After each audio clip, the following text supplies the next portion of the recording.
Welcome back, ladies and gentlemen, to another Zaggertastic stream. It is I, your friend, the one, the only Z, a single Zaggard, and I hope y'all having a wonderful morning, noon, night, evening, whatever time it is for you today. Welcome back to the Dragon's Den, my friends, and is another wonderful, beautiful fantasy Fridays here in the Dragon's Den. How are you all doing? It is almost the weekend. The week is almost over. How is everyone? Hello all. Hello, hello. Hello, Yuki. Hello, Nelida and Alpha and everyone else. How are you all doing? It's crafting time, guys. We haven't done a crafting stream in a while, but I have a crafting idea I came up with, and I really want to do it, and I want to do it on stream before I run out of time. So I have until next Saturday to finish this, and I'm gonna start it today. We might continue it in another stream. I might just do the rest of it later. I haven't decided yet. Hi, I will sub. Okay, Wesley, thank you for the sub. Hello, Demon Blades. Gonna mostly be lurking while I work on my diamond art. Artists working together. Good is good. Oh, I knew I forgot something to do on the stream. Where is my, there it is. My desk is such a mess. Like, you guys can't see it right now. Let me turn on the light.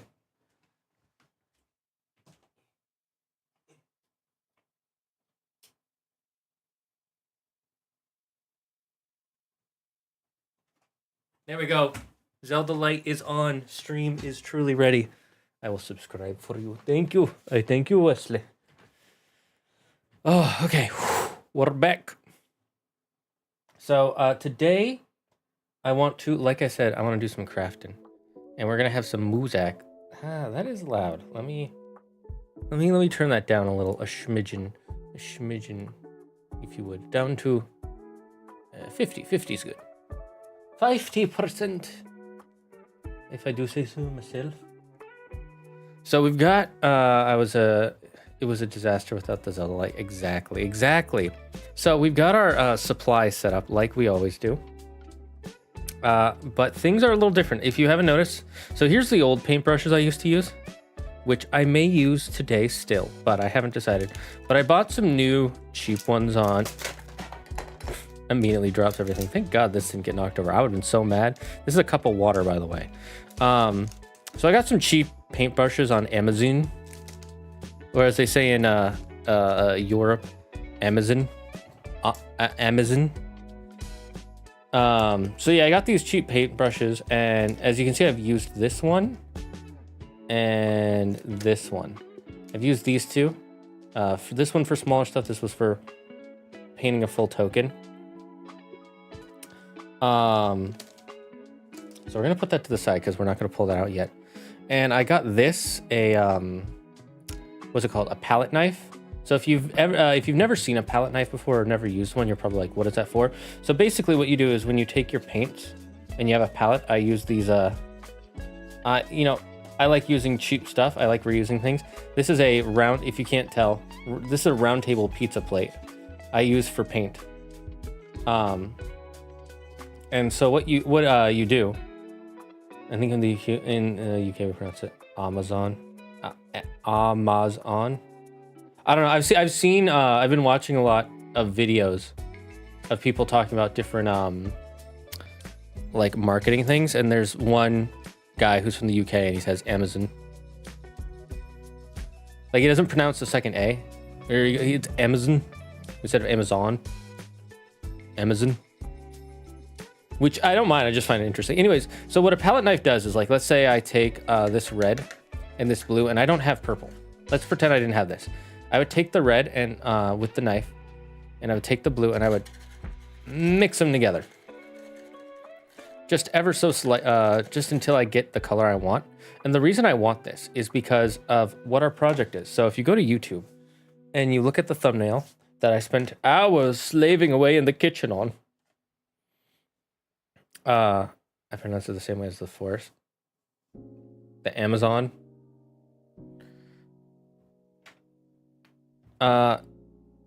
So what we're gonna do is in D&D, right?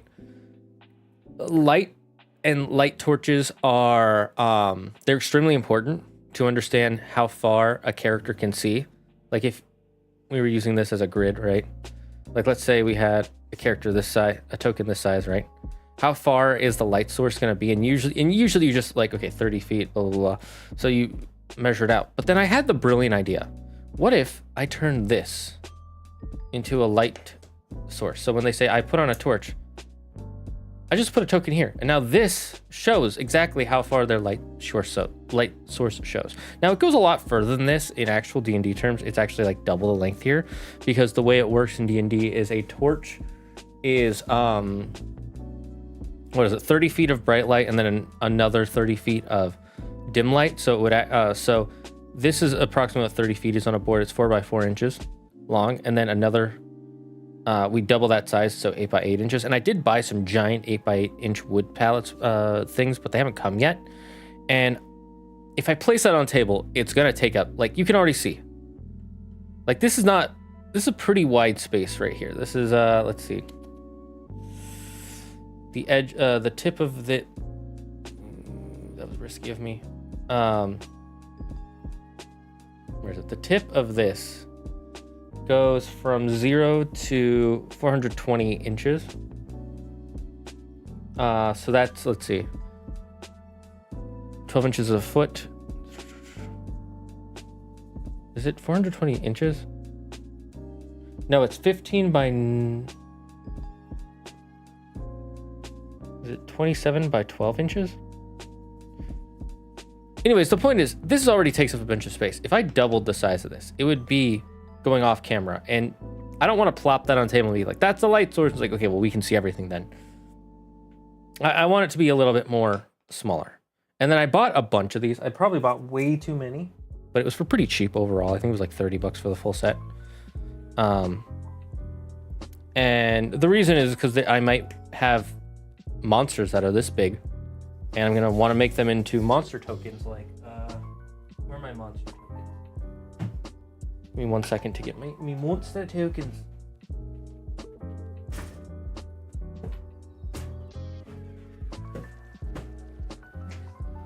In here.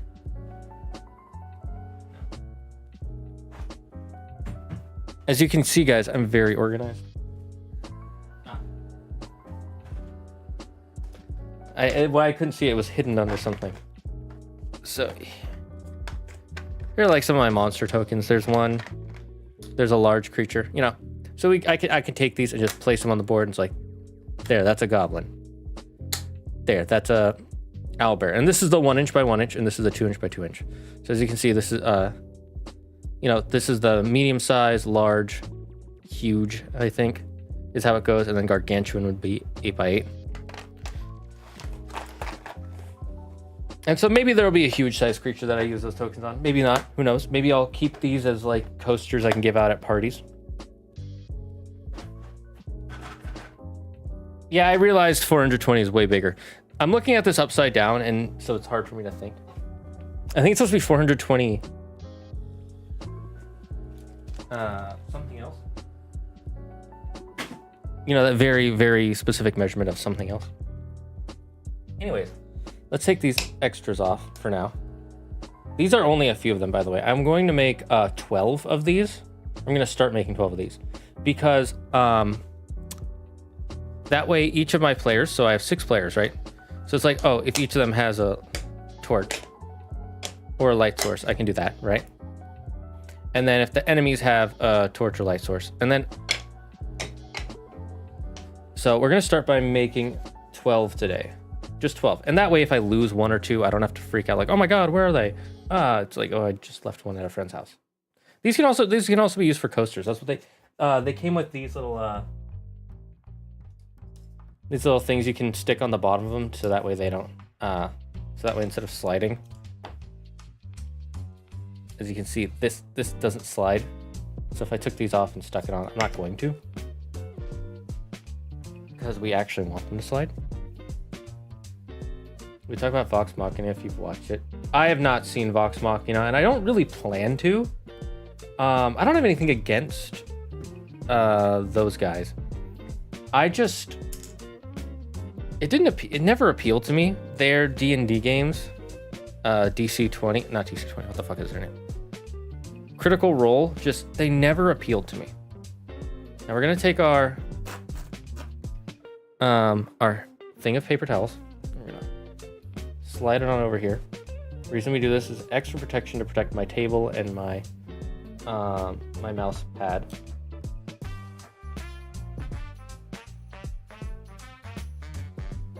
Just making some space on the desk real quick here. Now, normally I might have had this set up, but here's the thing. This gives me more time in the stream to just chill out and talk, and people can, you know, see my process. As an ADHDer, as one with the, I have become one with the ADHD. I've learned to channel it. Can you just flatten out for me? Thank you. That's very helpful. Okay, I'm gonna put these up here. And then we'll put these extras here as an anchor point. And then, so to make things easier on myself, right?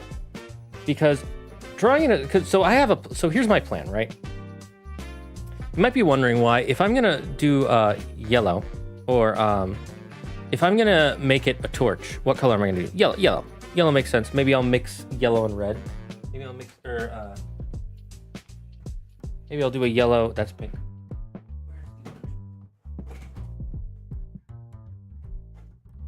Maybe I'll do a yellow pink or a yellow orange. I haven't fully decided. But the other thing is, whatever color I do use, I'm gonna mix it with white. And the reason is I'm gonna have the center, where the player would be, that circle, be a really bright one. That way the player can easily put their token right on top of it, and they know where the center is at all times. It's not like slightly off like that, or like that, or like that. You know, it'll be centered. And the reason I'm able to center this one so well is you can't really see it. But I, last night, can you focus, please? I kind of hate how this won't focus. You can kind of see this line here, and then there's a second line going this way. There we go. Had to angle it weirdly. I used a marker to line it. Now, it looks a lot brighter close up on the camera than it is. In real life, it's very light. It's like, I can barely see it better than you can. Now that you see it, now that you know it's there, you can probably see it in here. But it's not that bright. And so then what I did after I figured that out is I took this box here and I literally just cut off this edge.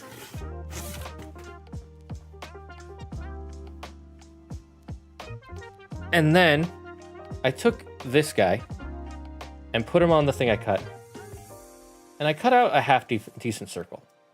Now it's obviously got some edges, but the point of it is just to be a circle.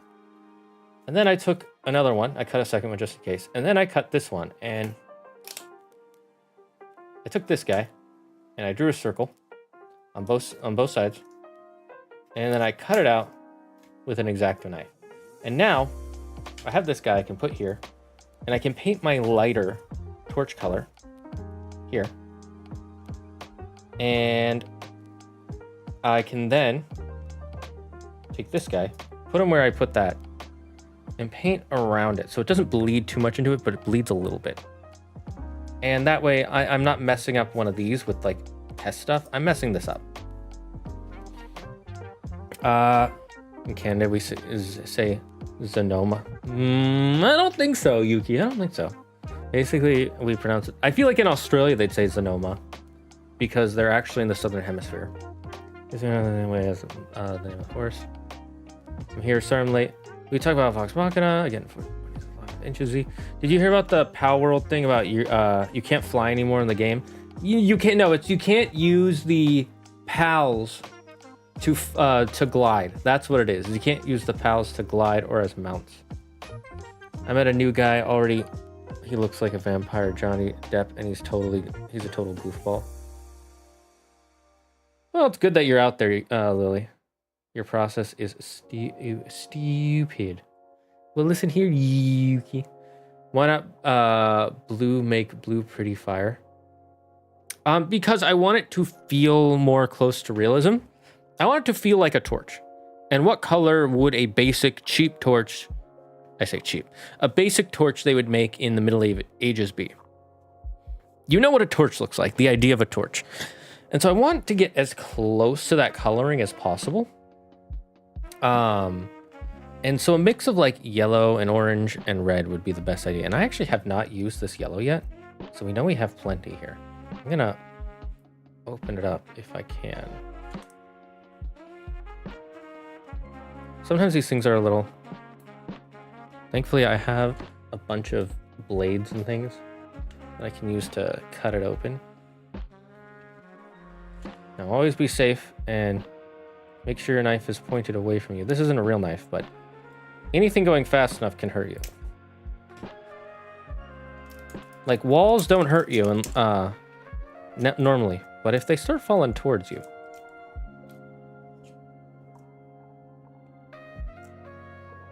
And then I hate having this extra wrap. It wouldn't get in the way, but it just bugs the shit out of me. So I'm gonna... There we go.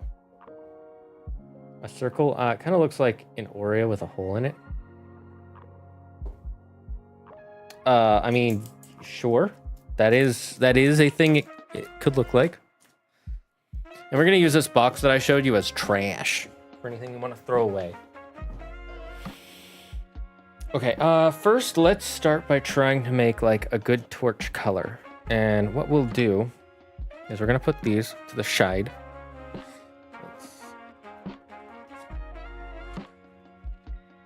Right, I have not mixed colors in a long time, and my eye for coloring is not fantastic. You can see where I was using a pen to mark it, and I left a little dot. Thankfully, these pens should be soft enough to for the coloring to the paint to overpower it, so to speak. Okay, so what we're gonna do is go online, go on the interwebs, and I gotta put this somewhere. We'll just put this over here for now, and we'll take these. We'll deal with these when we get to them. We're not gonna be painting yet. For now, we're just creating our paints, and then we'll decide how we want to paint. I just realized something stupid. To type, I need my keyboard. My wireless keyboard, yes. So what is everybody's plans for the weekend? How's everybody doing? Anybody got anything neat to do?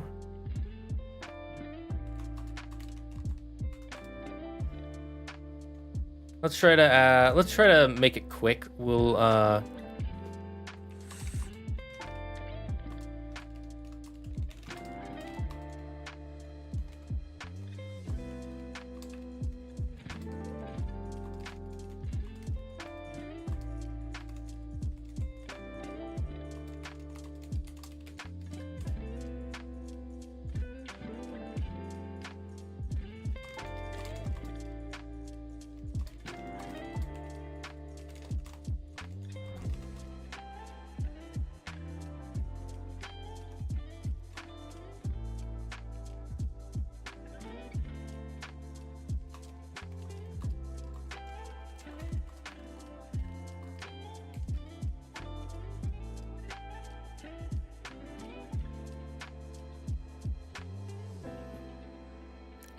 let's see. How do we? Okay.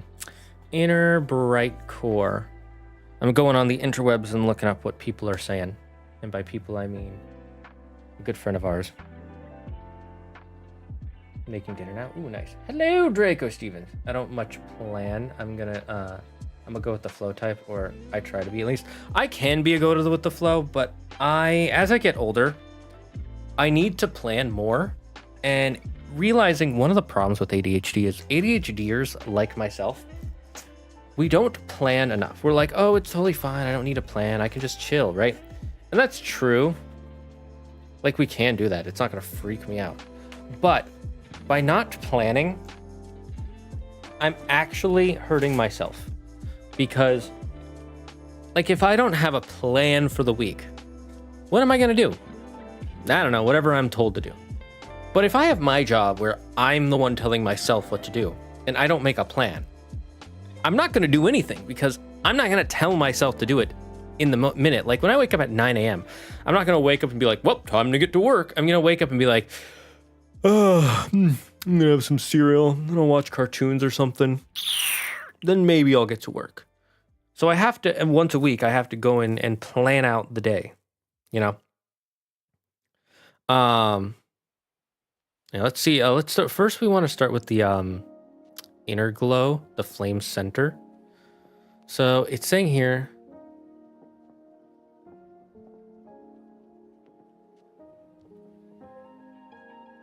Okay, so we're just gonna try. My grandpa made stew. What kind of stew did he make? So it's saying 2 parts yellow, 1 part white, and half a part orange. Now I'm no wizard expert here. I'm no colors expert. As you can see, I've used. Here, I'm gonna move this up a bit. As you can see, I've used brown the most. Because when I'm making the monster tokens, which you make more monster tokens than you do of anything else, I use brown and it always ends up, you know. Let's see, 2 parts yellow, so let's.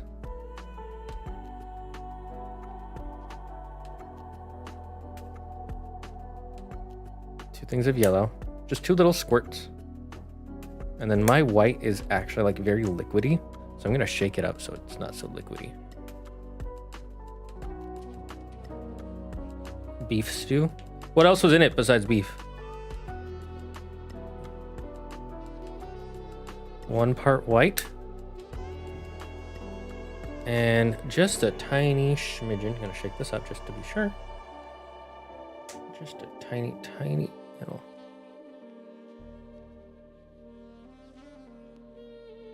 Okay, I need to wipe that. Thankfully, I have a big roll of paper towels here. That's how we pronounce them here in the motherland. Now you might be thinking, look at all that paint you're wasting. It's like, yay, is it really wasted?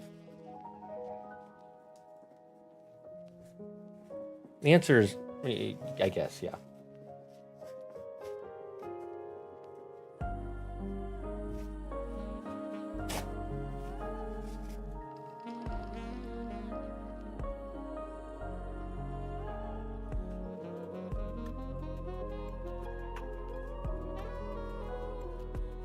And always make sure you keep your stuff clean.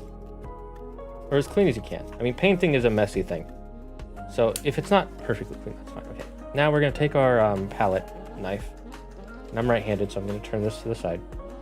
We're just going to mix it in.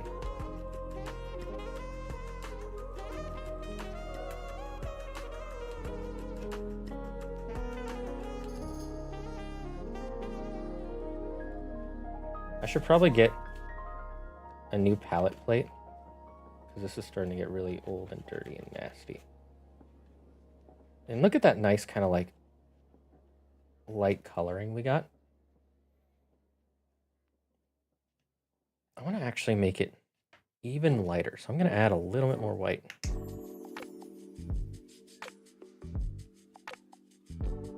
Yellow is one of those colors that gets influenced really easily.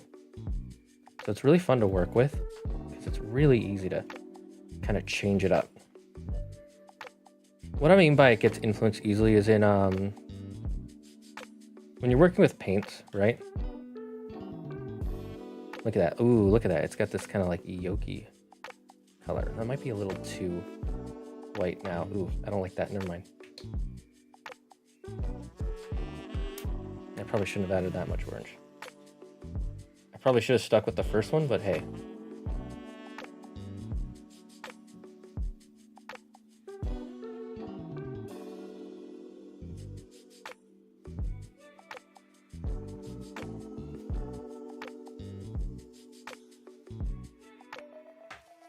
Okay, we're gonna add more yellow.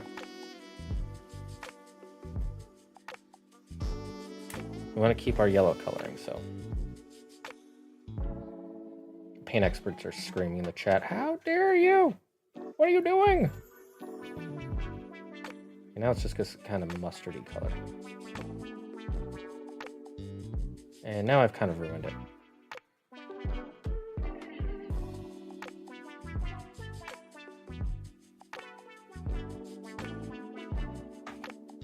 So we're gonna go with some more white. We're just fucking around, so it's fine if we make mistakes. That is not. Oh, that's way too much white.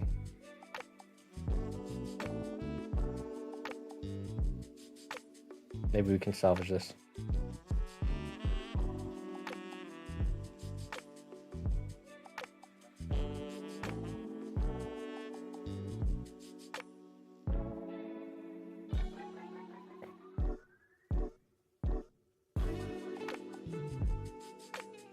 You know, we're just gonna have to deal with what we do.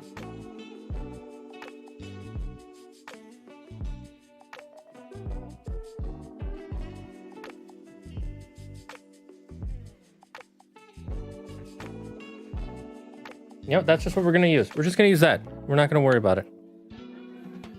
You know, the point of this is fun and experimentation. I'm trying to convince my cat to come cuddle with me thus far. Not good on progress. Ah, she's here. Hog, well done. Well done, Lily. You deserve a biscuit for that. And here's our friend. So now we're just gonna start painting. I'm not gonna worry too much about making mistakes.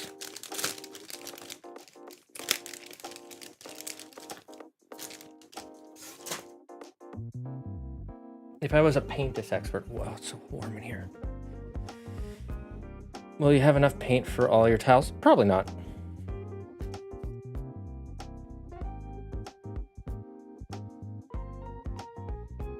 I should wetten the bristles.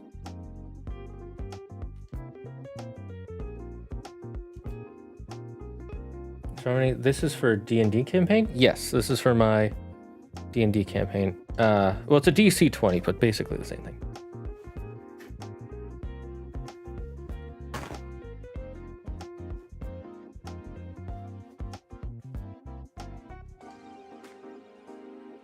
Don't make the mistake I did. Always wetten your bristles first.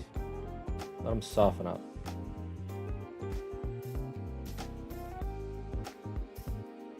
You should probably put them in warm water, not cold water like I did, but...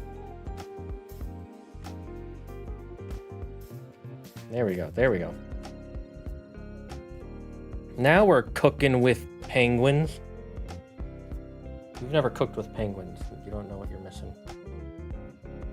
Okay, so we're just gonna take this, and we have our little hole here. And this is why I made the hole. This way, if I make a mistake, it's on the cardboard. Is this a perfect circle? No. Does it need to be a perfect circle? No. Why? This ain't like Microsoft level or Disney level project.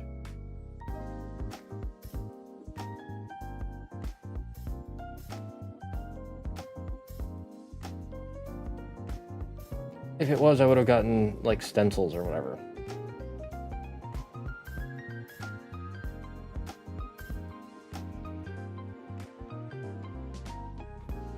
Now, let's see how that looks. Let's see how that came out. Looks pretty good. A little messy, but that's fine. Life is all about the imperfections.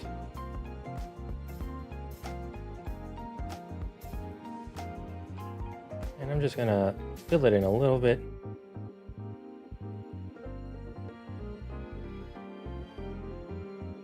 And then we're gonna get our one of our other plates.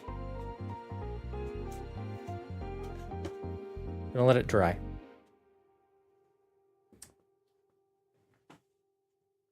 And then we're gonna get another one.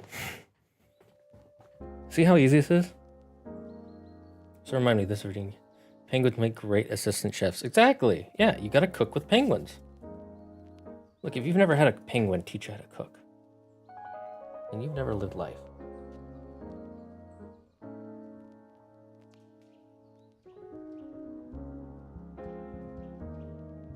That reminds me, there's this episode of American Dad, which I love. I love this joke. It's an episode where he splits his personality between his good half and his bad half. Look at that. Nearly perfect. Let me just I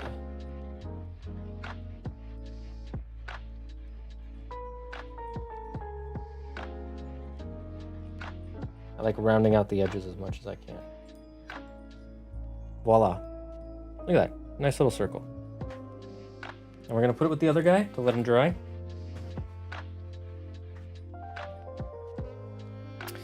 We can do 2 more of that per plate. I definitely bought way more of these than I need.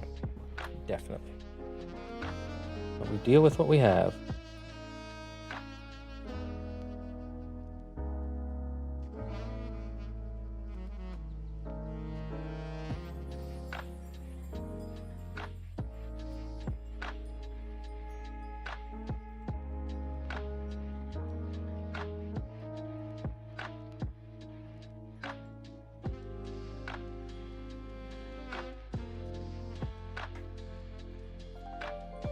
Look at that.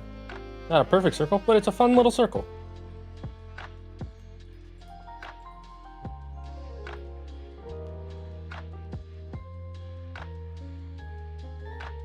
If I worry too much, it's going to be bigger than the inch that I want. We take that. We let it dry.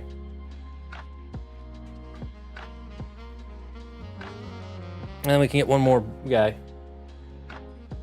So anyways, what we do is, so there's this episode of American Dad where he splits his body, he splits his body between his good personality and his bad personality. And there's this scene where he finds this, his good personality finds this dog. No, is it the bad person? The bad personality. The bad personality finds a dog on the street and brings it to a Vietnamese chef. And then later, the good personality is trying to fix all the bad stuff he did. And they go to the Vietnamese chef and they're like, "Where's the dog? Can we get the dog back?" And the Vietnamese chef just shakes his head back and forth and goes no and points to the kitchen. And they're like, "Oh, no, don't tell me." And they go inside and they see the dog is busy cooking in the kitchen. He's the new chef. The fucking joke was great. If you get the joke, you get the joke.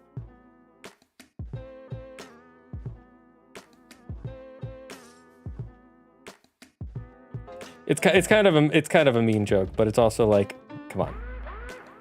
We all know that was the joke.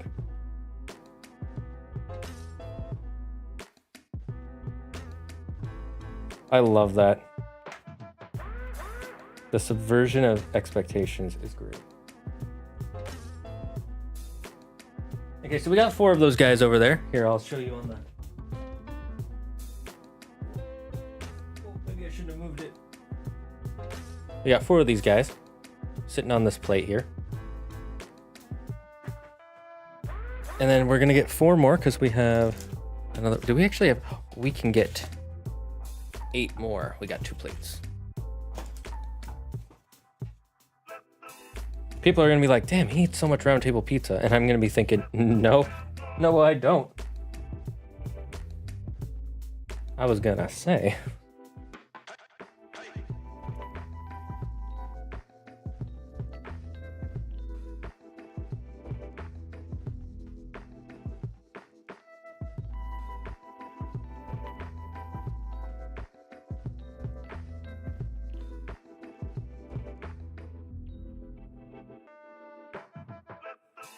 I'm very bad at painting, but I'm doing my best, and that's all that matters. Don't worry about being perfect. Life is all about the imperfections.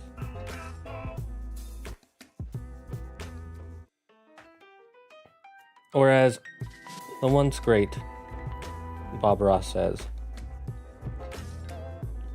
happy little accidents.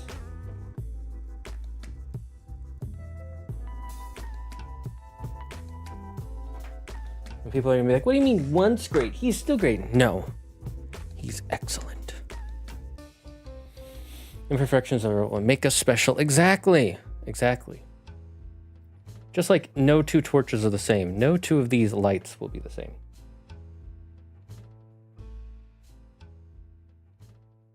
I think we might actually have enough paint.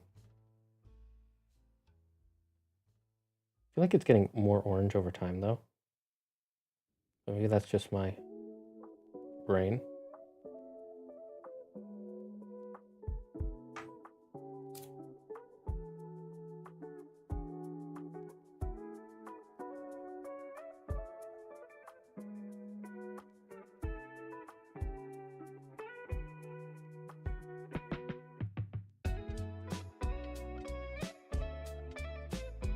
So quick question, does anybody remember that one anime slash manga, Bubble Bubble Bubble Bubble Bubble Bubble?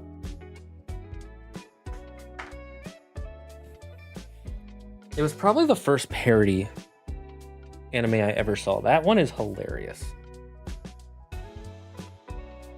Even in stories, if you have perfect character, it would be more... Exactly, that's why people are not a fan of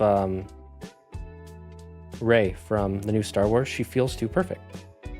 She didn't start off being perfect. I'm going to be honest with you. People are like, oh, it's so obvious. You can see how she started off being perfect from the very beginning. And I'm like, no, she didn't really. It was later as the story kept going and evolving. They kept like adding more things to make her more special. And it's like, oh, look, this character's this and blah, blah, blah, blah, blah. And it was like, eh. I think if they had stuck to one of the stories they had gone with, either the J.J. Abrams one or the Rian Johnson, it would have worked way better.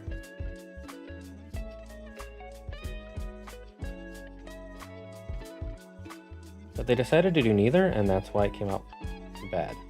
Or at least I don't like it. If you love it, tell me why. Speaking of, there's a... I do remember it from Toonami. That was a hilarious show. How could I forget a name like that? Bo, bo, bo, bo, bo, bo, bo. Fist of the Nose Hair! That was a wild anime. I tried rewatching it years later and I was like, I cannot. I liked it as a kid. As like a 9-year-old kid, I liked it. As a 13-year-old kid, I was too into Naruto. I might like it now, but I wouldn't want to watch it all the way through.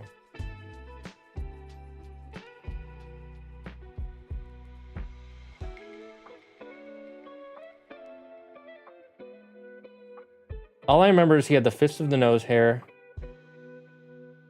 and there was a talking pickle.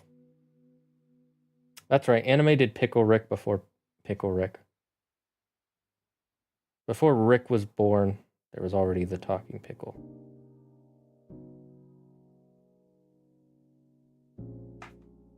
May have been where they got the idea, not gonna lie. Probably not, but you never know.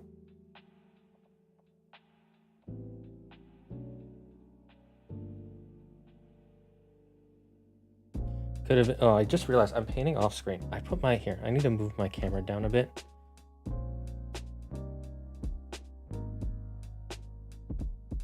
Because I always want to rest my hand here.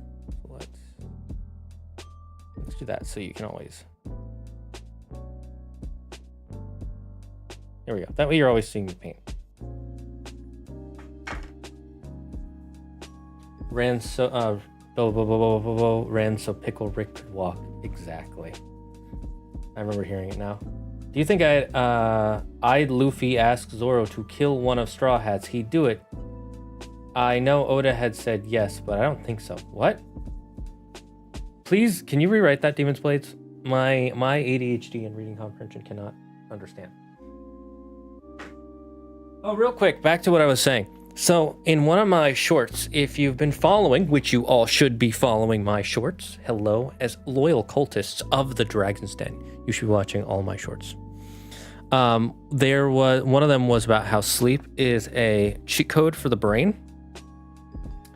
And, you know, people were commenting like, oh, if it's a cheat code, then I'm currently running with all the bugs and tabs open at the same time, which I thought was hilarious.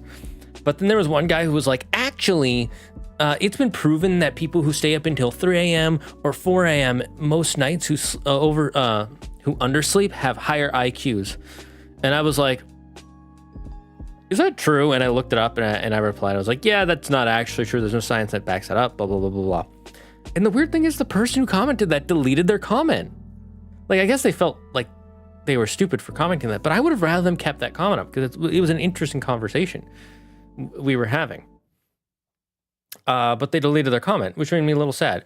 However, in my short from yesterday, if you saw it, it was us talking about Devil May Cry 3 and how the female protagonists in the character are not in the female characters in the game are not that good. Or at least we don't think they are, you know, our opinions. And one guy was like, your reading comprehension is so bad. I bet you struggle with, what do you call it? Dr. Seuss. And I was like, what? I was like, brother, dude, the writing in, look, we don't hate DMC3, but let's be honest. Some of the writing sometimes in Devil May Cry is not very good. You can see my whole text chain. Maybe I'm being a bit mean, but I kind of want to fuck with the guy. I'm not going to lie with you. I'm just fucking with him. I don't care. That's not true. I'm talking about it. I do care. But he's also like, you guys weren't paying attention to the story. It's like, we were clearly paying attention. We just don't think it's very good. But this guy's so... You can tell this guy's so salty. We didn't say Devil May Cry is like the best writing ever. Now, that doesn't mean don't go harass this guy. But go read the comments. Read the comments. Like whoever you think is correct. If you think he's more right, then like him. I don't care. I just think it's funny. I just think the whole thing is funny, and I'm just messing with the guy. So, okay, so do you think if Luffy asked Zoro to kill someone of the Straw Hats, he'd do it? I know Oda said yes, but I think if Luffy told Zoro to kill someone, he'd do it. I don't think Oda would ever have Luffy kill someone. He doesn't even have him kill his villains. If you look at the way Luffy beats all of his villains, he crushes their dreams. He doesn't kill them. He never kills them. I think Zoro is totally down to kill people. And I think that if Luffy told him to, one, he is truly loyal to his captain. Like, he promised Felty, and he's like, I'm gonna stick with it, even if Luffy's wrong. I'm gonna stick with what he says. That's one. Two is if Luffy told Zoro to kill someone, he would believe there's a good reason. But I don't think he ever would. That's the thing, though. These are his best friends. His crew are his family.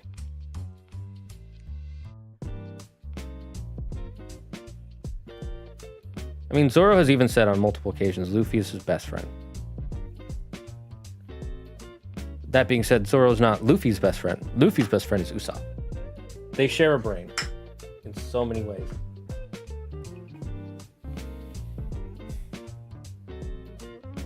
That's not true. I'm talking about if I do care. Man, that's so real. DMC 3 is very dated, but I do think Lady is better than Lady was in DMC 1. Lady is better than Trish? Kind of. I don't know. Hard to say. We didn't really like either of them that much. I mean, we saw how steadfast Zoro was in following Luffy's orders with Usopp that one time. He was even more steadfast than Luffy was. He was like, when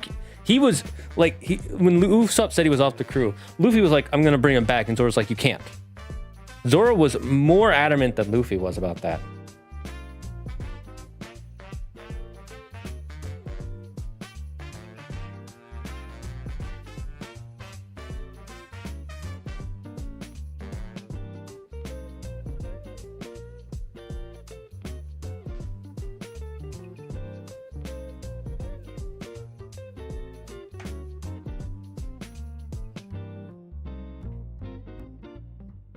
Tesla Trish? Yes, Trish. Fair. I get what you mean. I can agree, or at least I can see the point that Lady is better. But if you watch the short, we're not trying to say it's bad. We're just like, we don't think it's very good. Does that mean that we didn't like it? No. Does that mean we don't recommend it? No. I mean, I wouldn't recommend it to certain people. But if someone was like, hey, which DMC should I play? I'd be like, play 3. 3 is the most fun so far. 3 and 4. Okay, we're almost done coloring the center of these circles. And then I don't know how much longer we want to let them dry.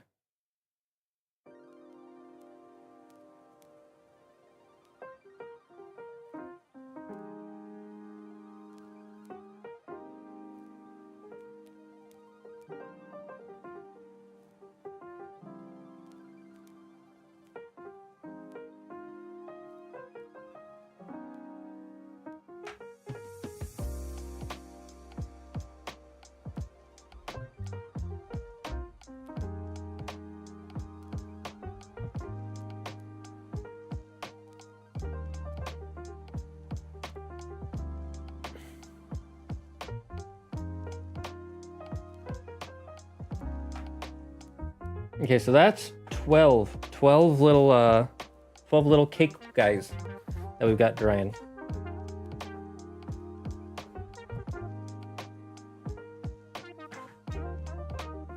So let those guys dry out a little. While we do that, we're gonna clean our brush.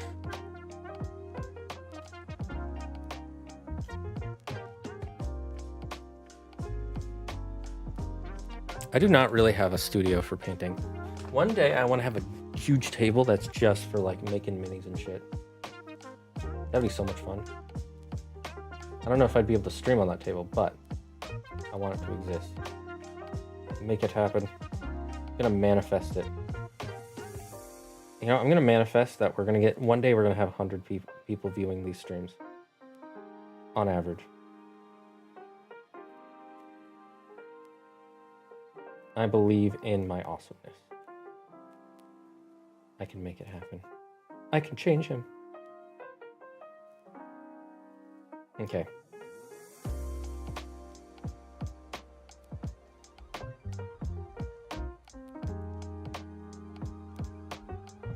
That looks clean. I'm gonna clean off our palette. I probably shouldn't have left the paint on this like this. Thankfully, it comes out a lot easier on here than on the brush. I'm not worried about like pulling out the bristles or anything. Okay, so next, we're gonna start getting the outer side ready. And we're gonna do yellow, orange, and red. So 1 part yellow. That's a big part yellow, that's like 2 parts.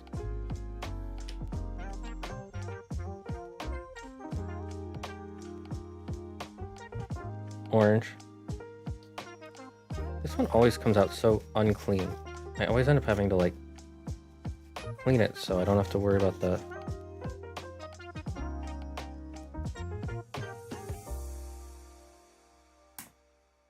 and the red. Let's shake it up just to make sure.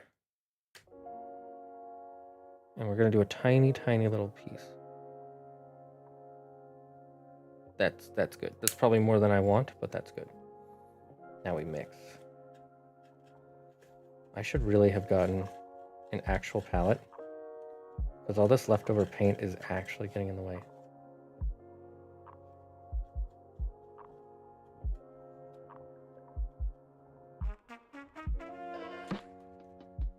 Maybe that'll be my next purchase for this stuff, is an actual palette.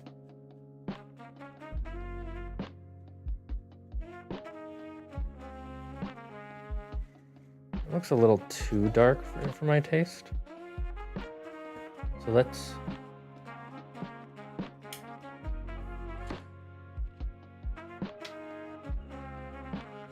add a little white to brighten it up.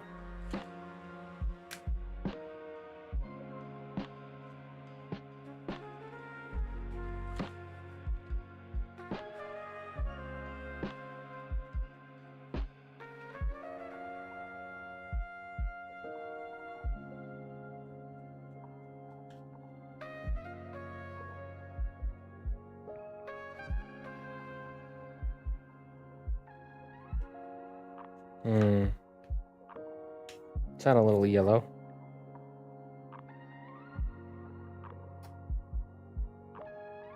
Might be a bit too much yellow, but yellow is a very strong, weak color. So when it comes to mixing things, if you add yellow, it's gonna mix in. It's gonna overpower the other colors the least. Whereas red will overpower them the most.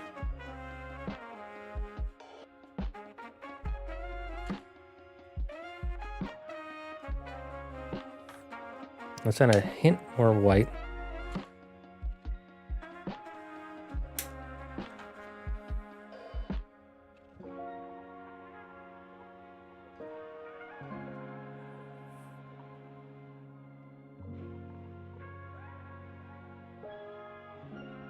There we go. That's kind of the color I'm looking for. Kind of this golden color.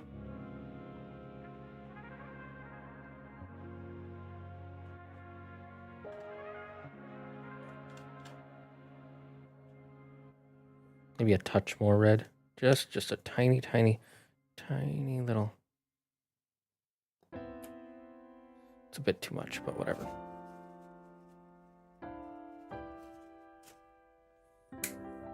We'll deal with the consequences later.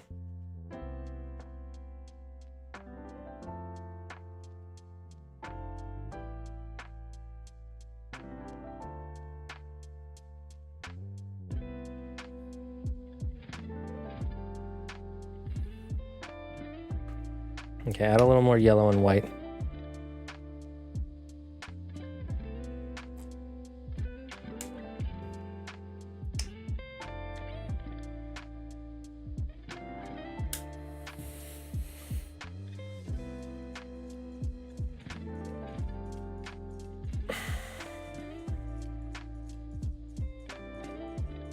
I think we had the perfect one before I added that red, I'm not gonna lie.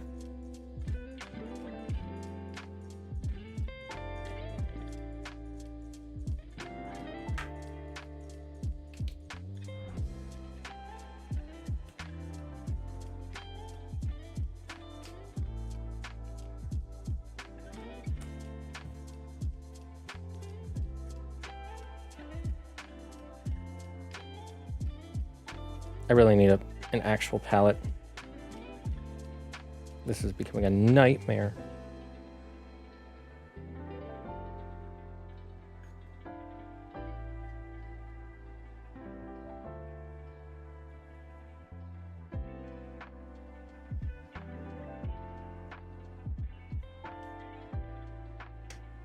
I don't know DMC as a whole is they put so much focus on Dante and the Sparta family as a whole.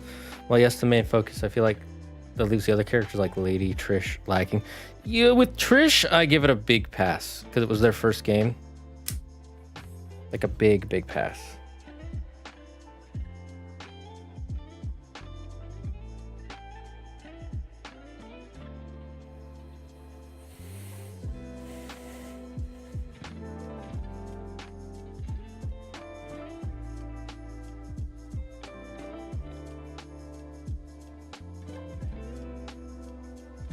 Okay, we'll just deal with this tomato paste looking color.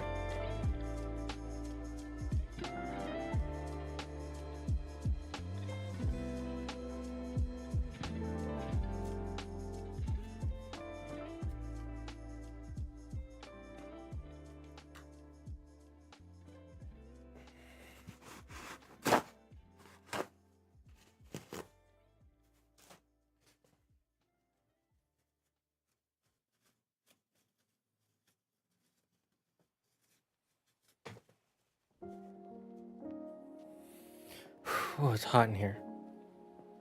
And when we saw you,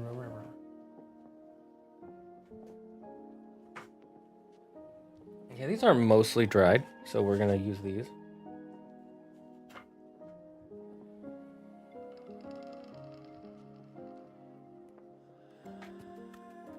Where's my little guy? There you are.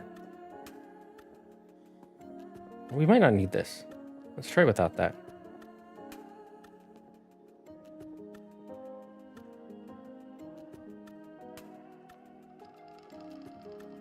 It's a bit too orange. I don't like it.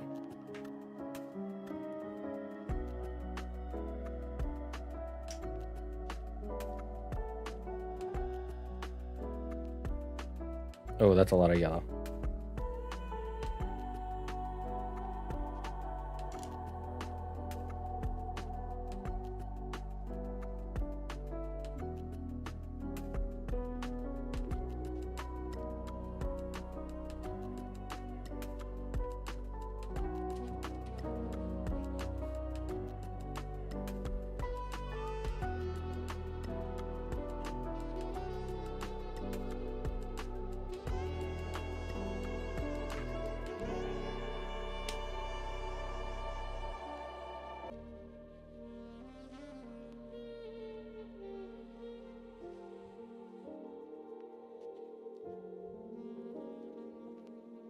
There we go. That's kind of the color I want. It's becoming a lot more brown, but I'll deal with it.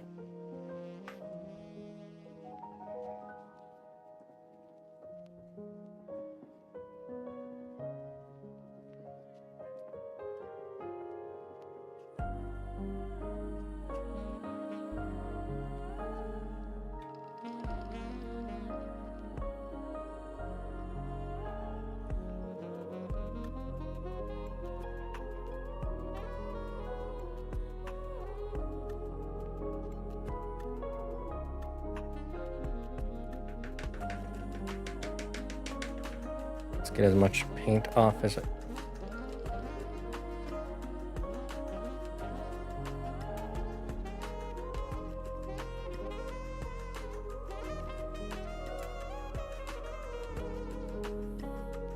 Like we said, accidents happen. Deal with the accidents. Happy little accidents.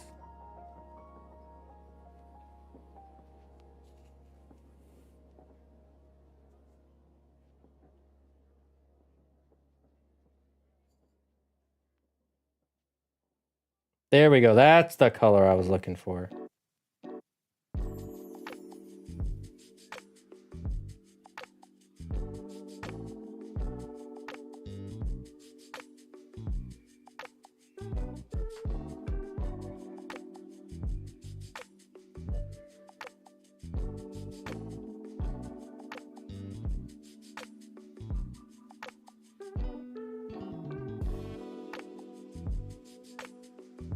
Look at that.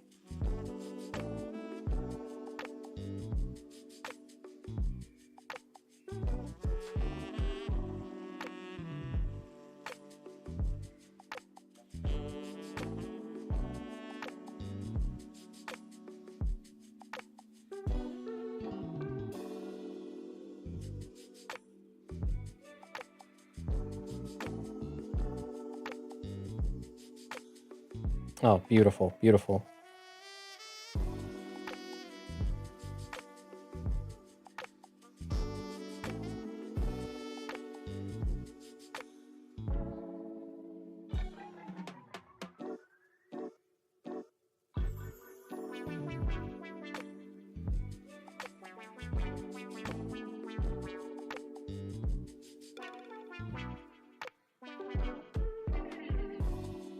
Now I've lost a little bit of the circle in the center. That's fine.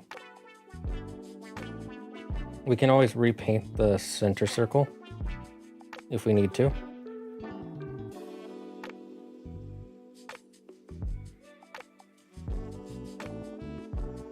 Let me see how it would look.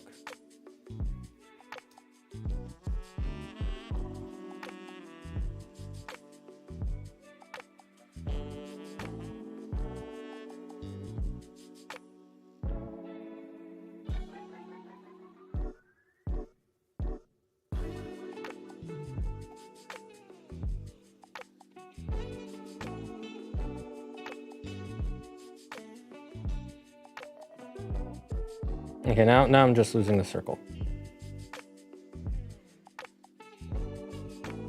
I'm worrying too much about how it looks. Now I've got a torchlight. Look at that. Now we're gonna let that dry. Okay, this is gonna be harder to let dry multiple at a time.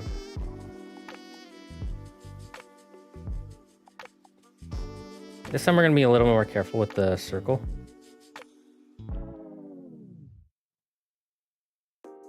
Go slow and out.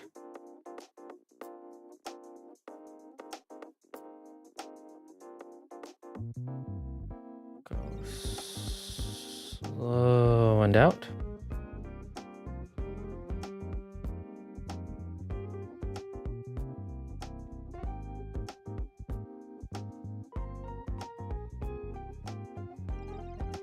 There we go. Keeps the circle kind of big.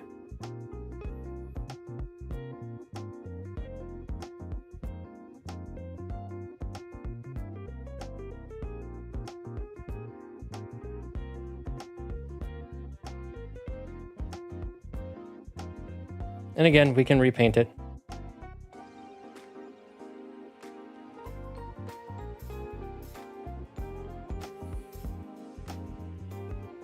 God, it's so warm today.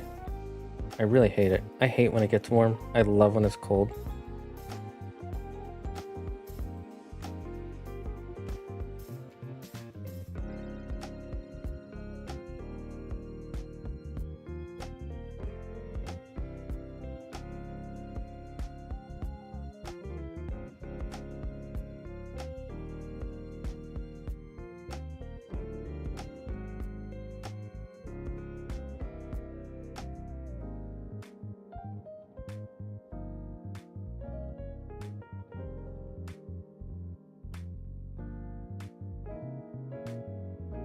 Look at that. Bam. You know, you gotta make mistakes. You don't learn if you don't make mistakes.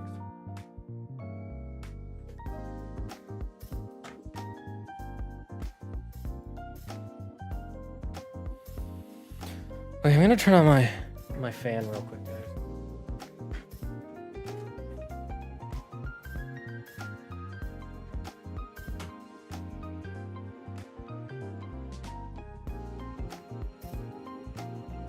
Oh, much better, much better. So hot in here. I might need to... I think we're gonna go on a quick break. I'm gonna move my cats into the living room so I can open the door.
Okay, chat, that took a lot less time than I thought it would.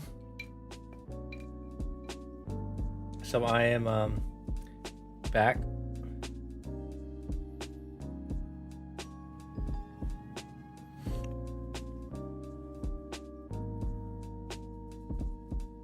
All right, let's get to painting this guy. This one has the best circle, so I want to avoid ruining it the most. And I'll answer your question a bit.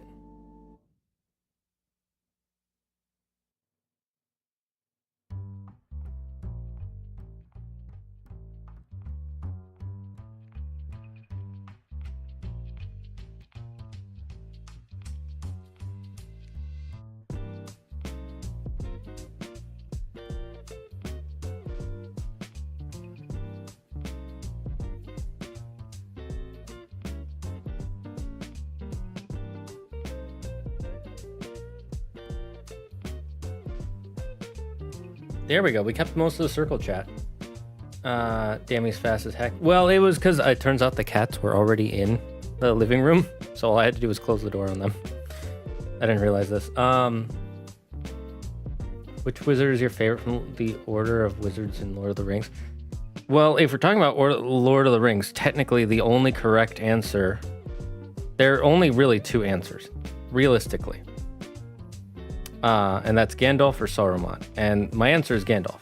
Now, yes, there are technically other wizards, but they don't do anything in the story.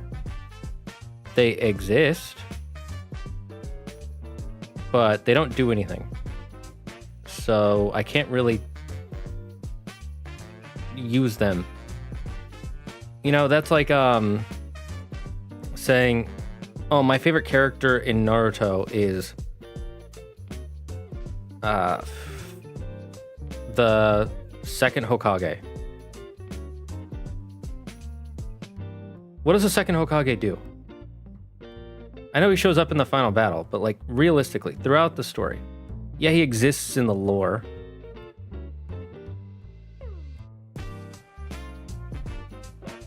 But he doesn't do anything, really. He does stuff, I know, in the final battle.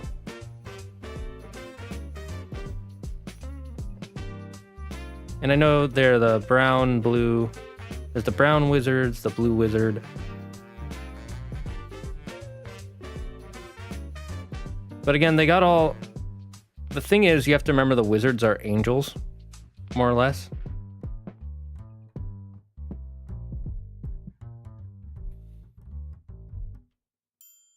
And a lot of the wizards got obsessed with their life on Middle Earth.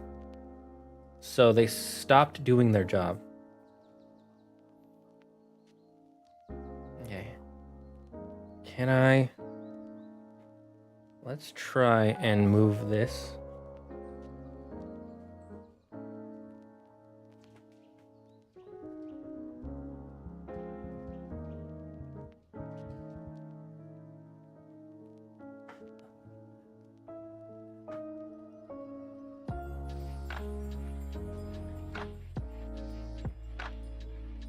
The good news is the paint is drying pretty quickly because it's not super thick on these guys.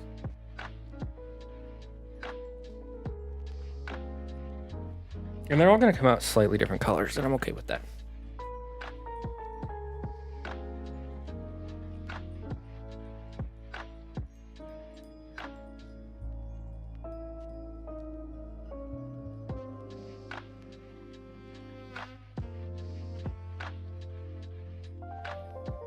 I'm going to be quiet while I do these circles, or quiet-ish.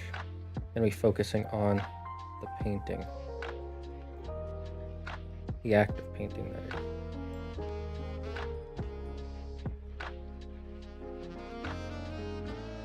Now, is there a better method for this? Almost definitely. Do I know that method? No. Am I just kind of going with my gut on this? Yes.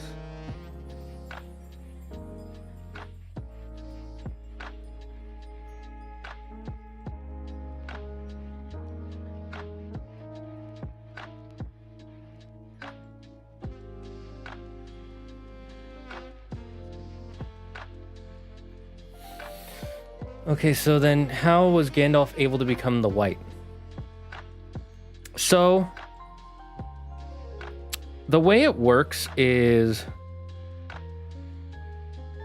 the gods basically created the angels, obviously, just like they did in a lot of other religions in the real world. And when everything happened with, I forget the god's name, the god who created, who essentially turned Saruman and a bunch of the other angels, because Saruman is also Sauron, not Saruman, my brain is being stupid. Sauron is also an angel. He's just one of the most powerful. When he turned him and a bunch of the other angels, including the Balrogs,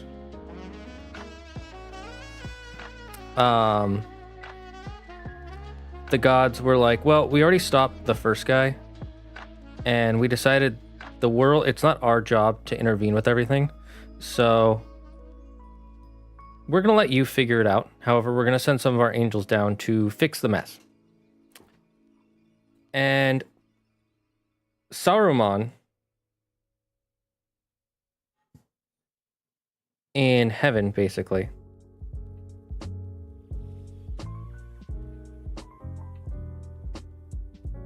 was considered one of the most gifted angels. One of the most skilled.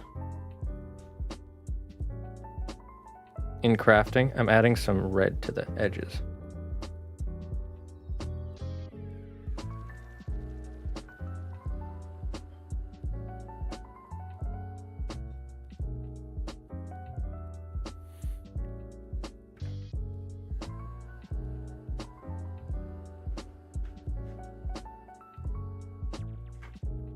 And because he was so good at magic, he became very prideful in heaven. And so when he was first sent down to speak to the gods, him and the others, they had actually interacted with with the elves multiple times. See, by the time we get to Lord of the Rings, this is something they don't tell you in the story. But this is not, basically because they're angels, they can die and be reborn and as many times as the gods want. And this is not their first run. They've actually gone through multiple runs like it's a roguelite. And in their first one, Saruman showed his pride and his greed and wanting to be considered the best of the best. And the others were shown how they kind of got lost in the sauce. Like, I forget what happened to the blue wizard exactly. I think he died. And then the two browns got too addicted to, like, they were like, oh, they got too addicted to nature and being with the animals, so they stopped caring about what happened to man and elf and stuff like that. But they noticed Gandalf was actually he stayed on task and he wanted to help because he actually cared about the beings that lived there, not just the planet, the world.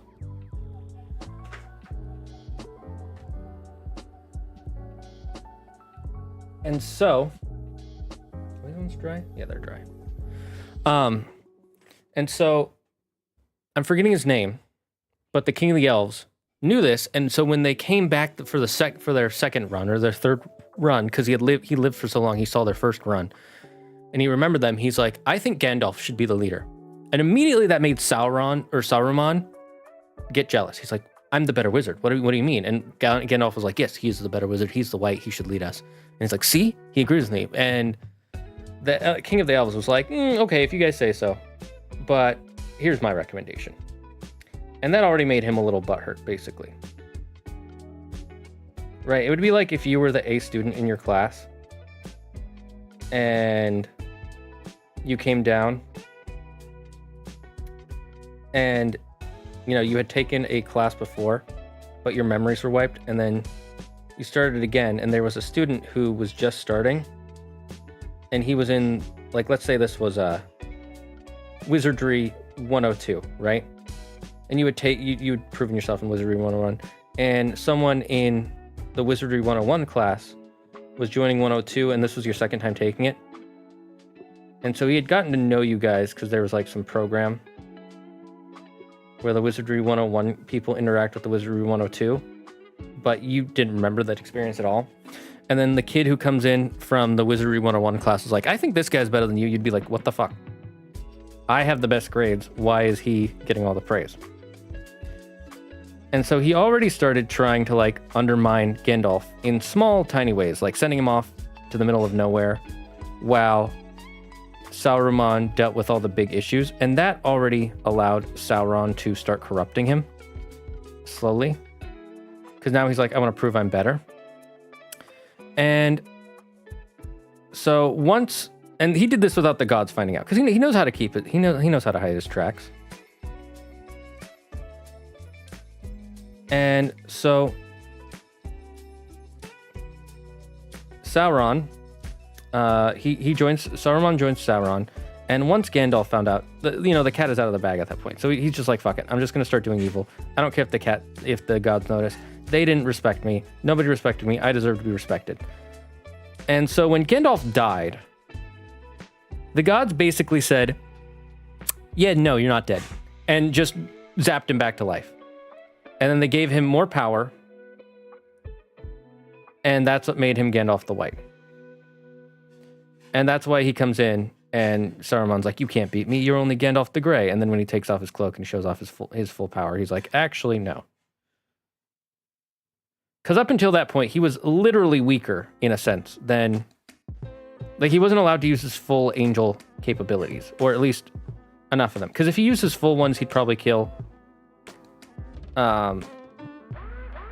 he'd probably end up killing or corrupting the humans and elves around him, whether intentional or not.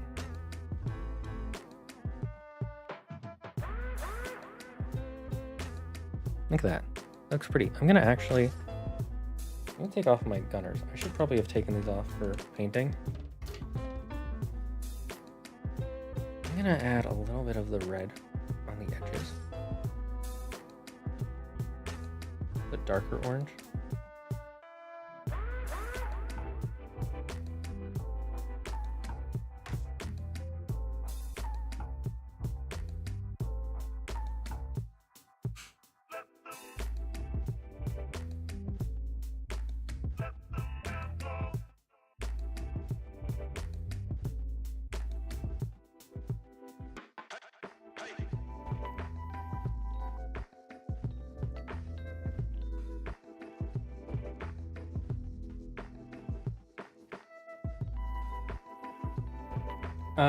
Okay, so that's, then, now this is clearly the ideal method done by a true artiste. My next question is, what would the One Ring do to him?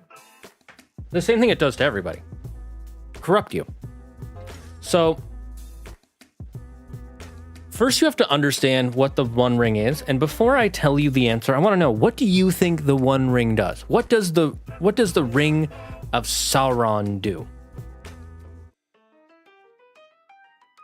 And I'll get one thing out of the way. It puts you into the Shadow Realm. I forget what it's actually called, but it turns you invisible by sending you to the Shadow Realm, where other creatures from the Shadow Realm can see you.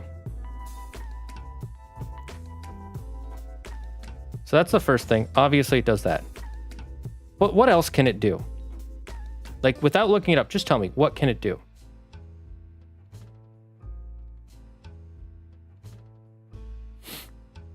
And once someone answers, I will read that and I will tell you how close they were.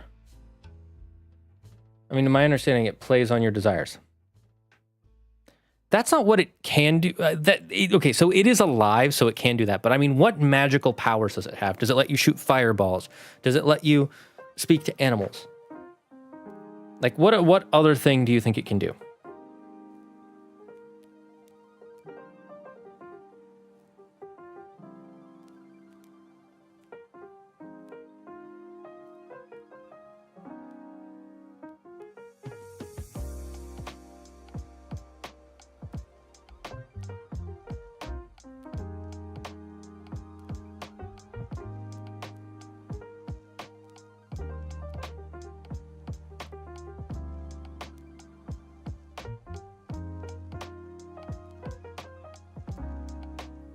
Other than turn you invisible? I don't know. Exactly. That's the thing. In actuality, the other thing it can do besides turn you invisible is nothing. It can't do anything else. For a normal person, it cannot do anything else. For Sauron, what it does is it enhances his abilities. So Sauron naturally has the ability to mind control people, right? That's his natural gifted ability. And he's really good at it. He's better at it than anybody outside the gods, right? And we've already said that the gods were like, nope, this is your realm. We're not going to interfere. We're going to literally build another realm that has a one-way road.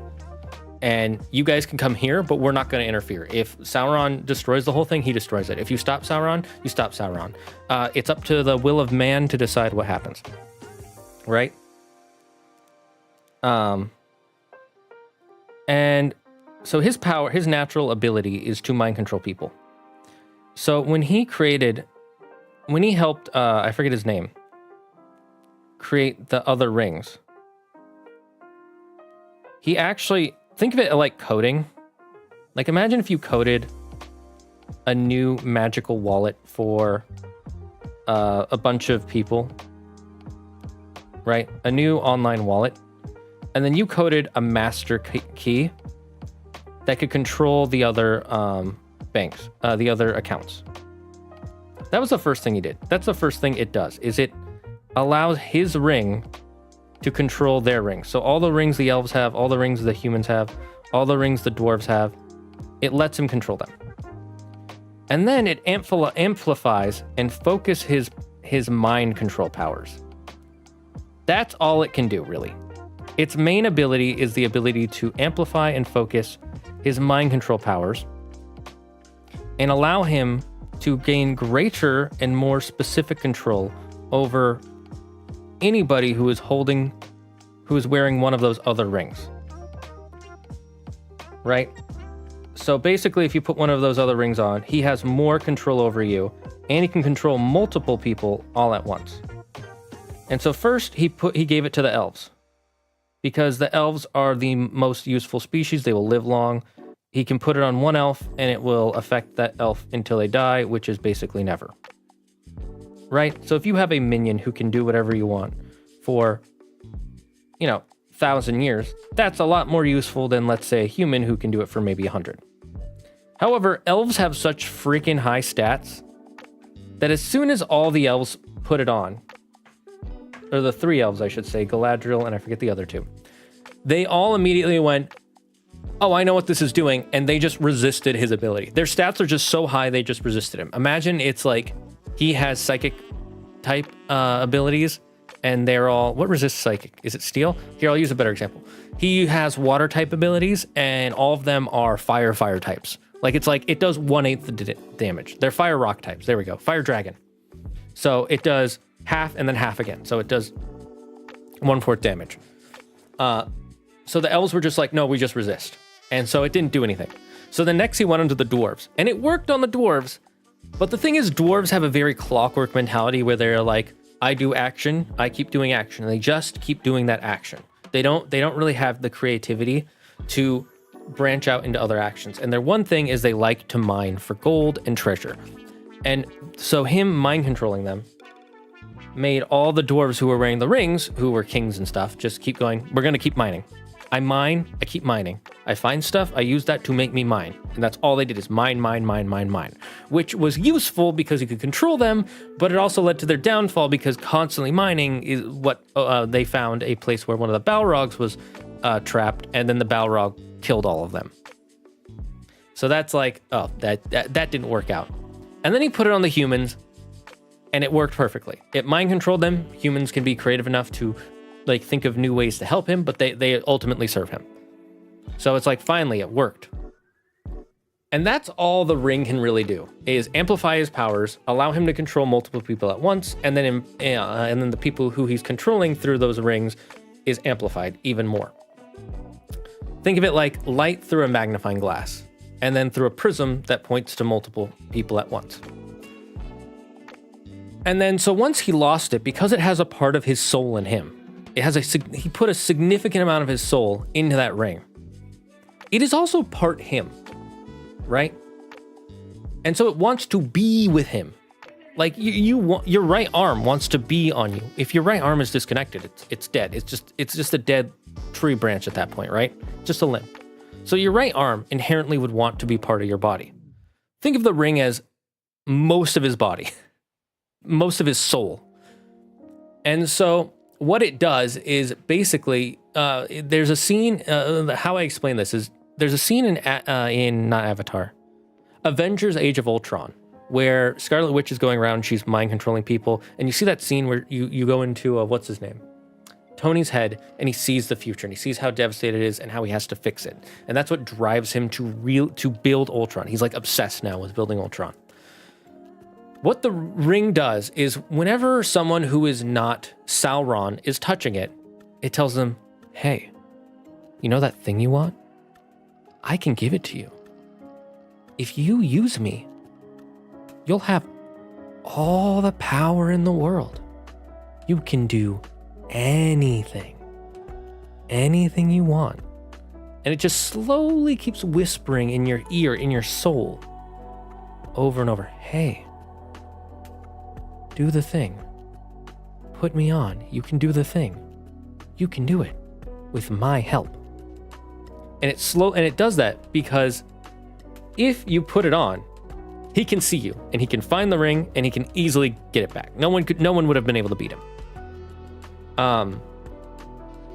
But really it can't do anything. So every time someone's like, if I have the ring, we'll be able to stop Sauron. We can end the wars. That's because the ring is telling them, I can stop it. If you put me on, you'll have the ability to fly and cast fireball infinite times per day. You won't need to rest anymore. You'll be able to shoot laser beams out of your eyes. You'll be able, it's literally telling them you could do anything with me on. Literally anything. And it's all a lie. But it's so easy to corrupt people. Elves have too high stats, and dwarves are too obsessed with their one thought process. Humans, however, have so many desires and wants and needs that they are the most easily corruptible.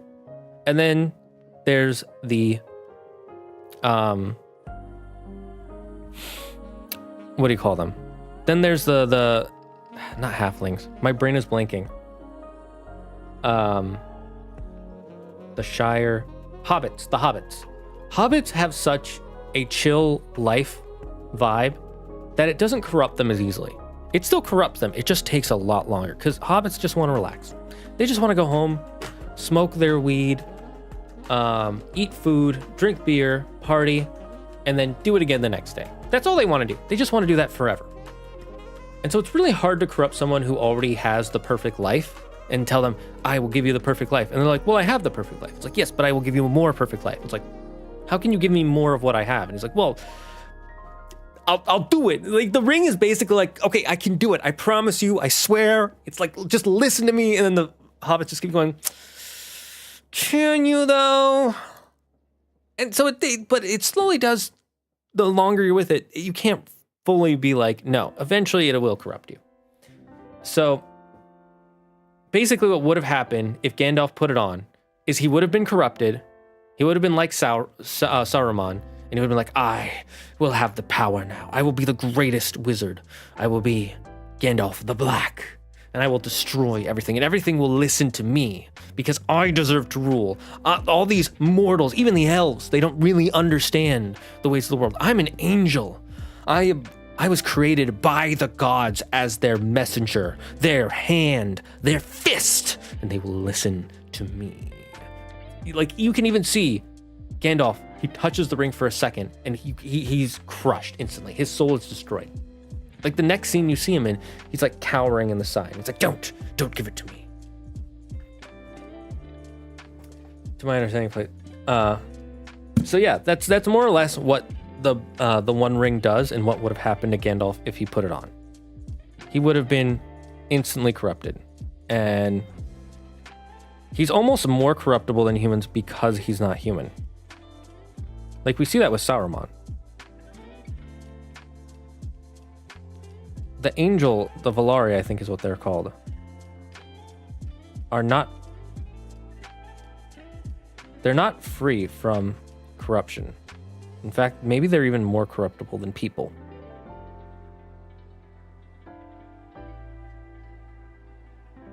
I keep bringing it off screen because I'm trying to bring it closer to here. Let me move my mic over here so I feel like I have to be closer.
There's another one.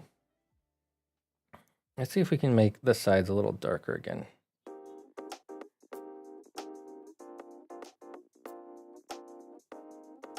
Where's some red? There's some of that orange red.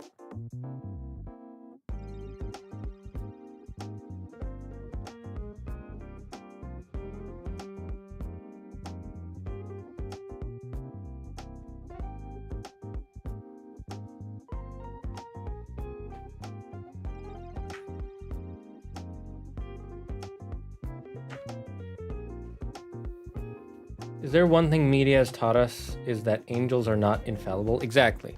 They're not. I mean, you look back to the oldest stories, the Bible. Not the oldest. Technically, the oldest are the stories of Gilgamesh, but the Bible goes back pretty far, so we'll go with that one. The Bible.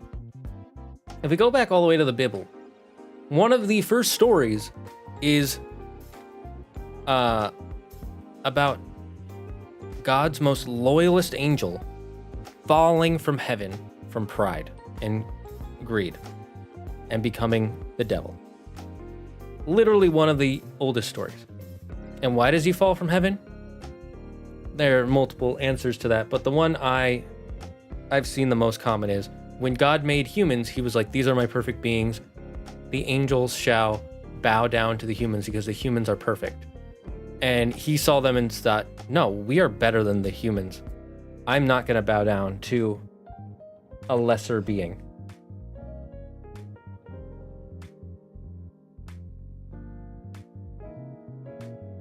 I mean, it's a little bit more than that. He was mad that they were given, he was given too much free will is sort of the idea.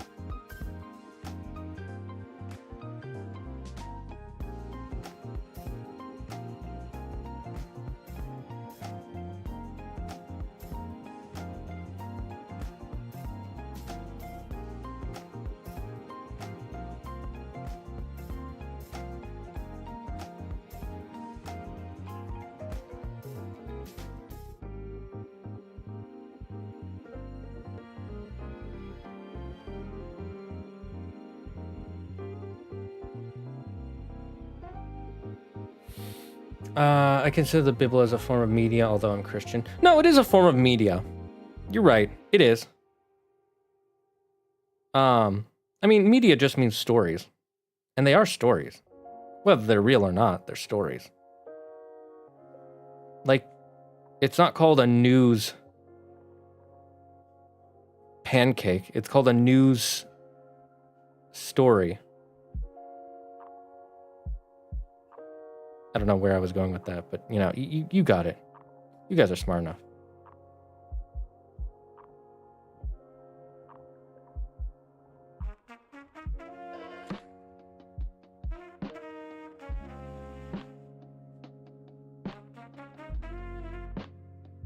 Like they say, a story in the paper.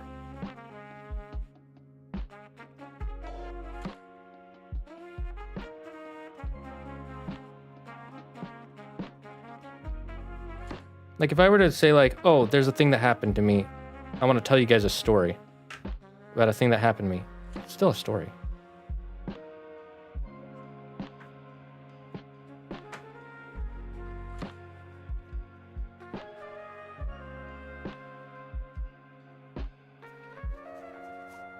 Okay, this paint is starting to dry out. That paint might have already dried out. No, it's still a little wet.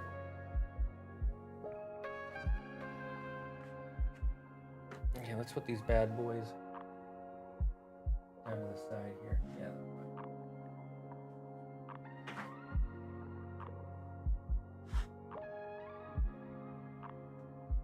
The Bible, praise be to Jimmy. So I'm guessing the yellow disc is a bright light and the orange ring is dim light? No, not exactly. So the way it works in D&D is... Where's my other token? Where'd it go? Is it over here somewhere? Yeah, I'll find it eventually. So the way it works is if you have a 1-inch token like that, this is bright light, and then another 4 inches out would be dim light. But that would be huge. That would be like the size of this plate. Would be the dim light. And I did buy something that big, but it hasn't come in yet, and I want to get these done before next Saturday.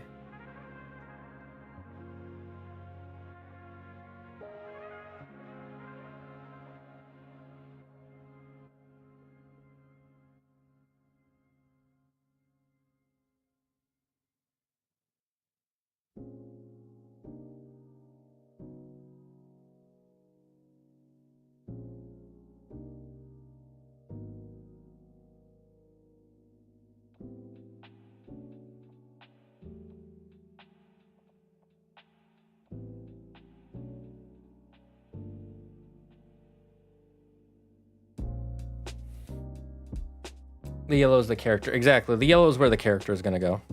That way the player can always put it somewhat centered.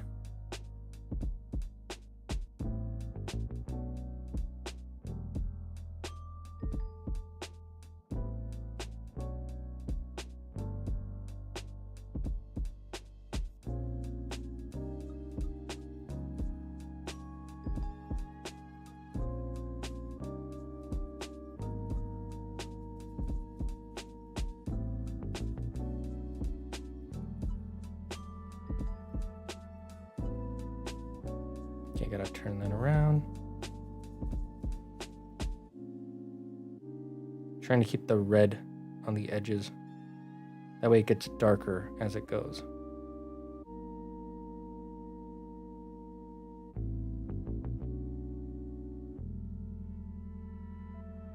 Weird question in the chat. Have you guys ever drawn a perfect circle?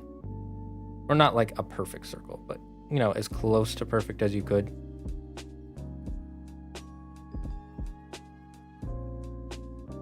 I once had a friend who was like, he was teaching a class. Because he was a tutor at his school for math, because he was pretty good at math.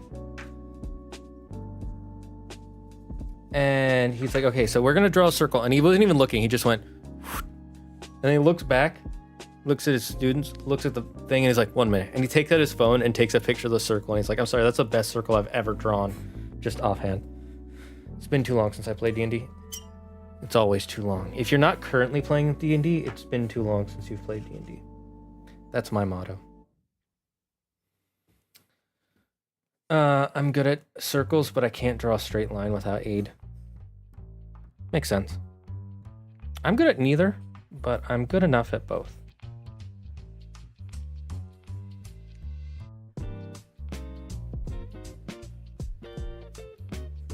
I try to get aid wherever I can. Because they're tools, why not use them?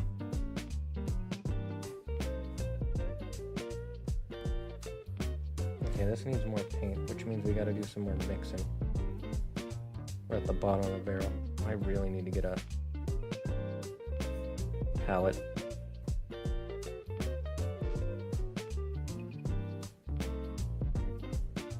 No, I fucked that up.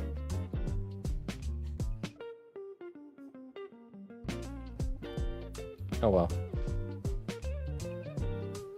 Okay, we need to... First, let's wet our bristles to let them kind of relax. And then we're gonna do our orange, yellow, white, red combo here.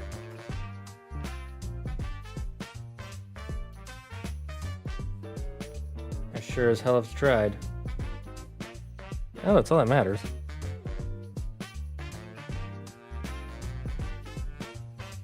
Every time, this orange is like so messy for some reason. It never comes out clean. Like, look at this. All my bottles, you can see they stayed mostly clean on the edges, but this one, it always drips off to the side.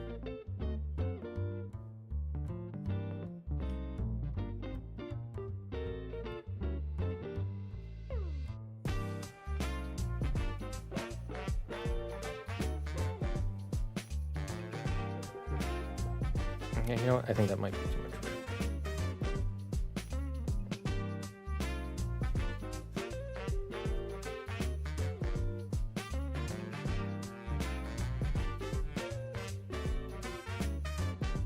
Okay, I need to get a fresh thing of paper towels here.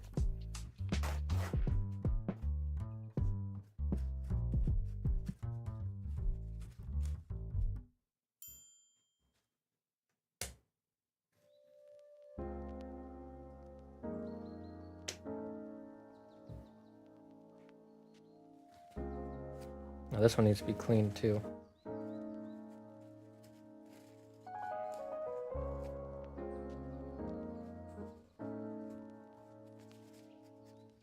I guess I just can't see it on the white.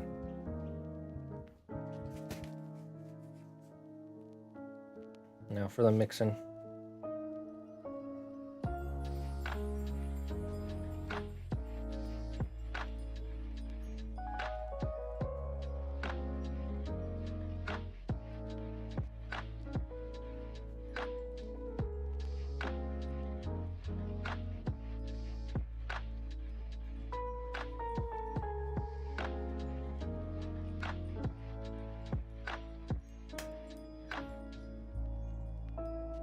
It's not going to look exactly like the rest of it because it's going to come out a little weird.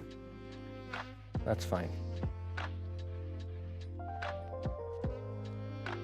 We get as close as we can.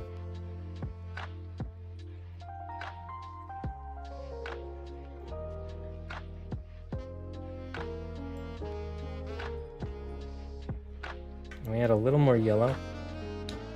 Sorry, I'm going off topic, but don't worry about going off topic.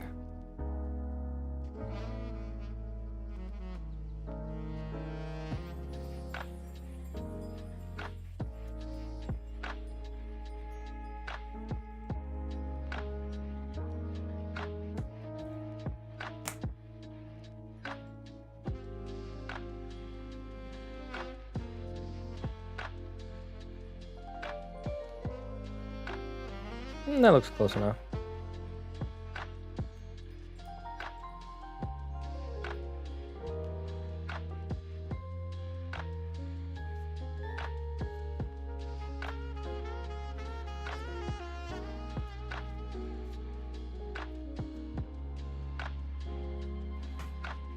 I don't think I've never painted a miniature. That's a good pizza place? What is? I'm confused. What? I'm pretty sure I've done that trick once too, basically using my hand as a compass. Huh, never done that before. Once I got a purpose sort of protector or a coin was in the paper while I held the pencil in place. Don't think I've done that myself.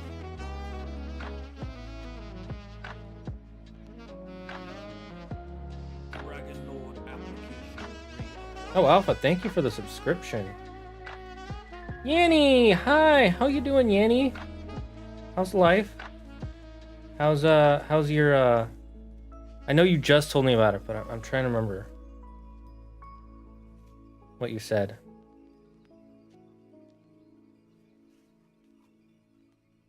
Oh, the pizza you get from that plate, is it good? Round Table? Round Table's fine. It's nothing amazing, but it's nothing terrible either. I literally just have these plates because I've eaten there before. Okay, this needs way more red. Believe it or not, it needs more red. No, that's too much. Errors were made. Mistakes were made. Error.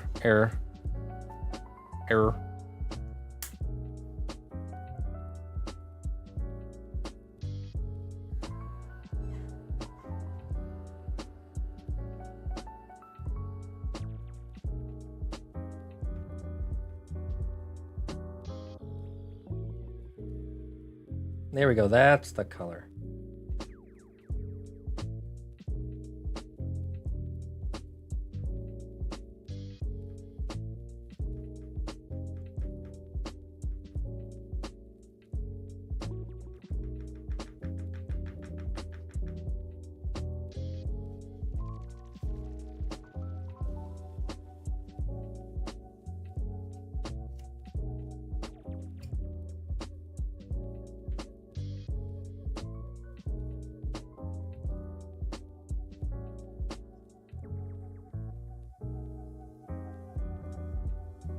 There we go, that's closer to what we had. Less pumpkin-y. How you doing, Yanny? What's been going on today for you? I know you start soon, right? Like in a month? Your new jab? You excited?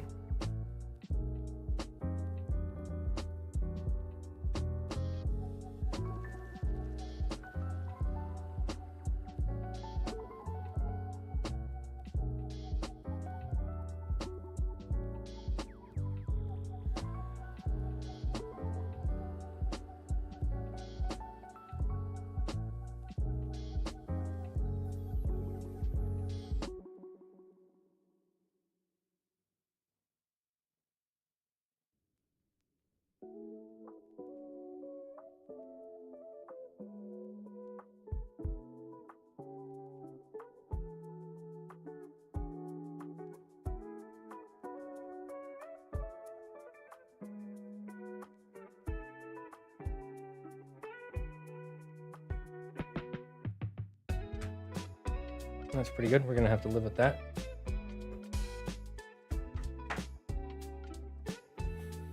RuneScape. Oh, RuneScape. Kind of want to find another game to play with peeps so I can keep RuneScape on this side. I mean, if you guys are down, I'll start a Terraria server. Okay, I gotta throw these away because they're starting to take up room, so I'll be right back.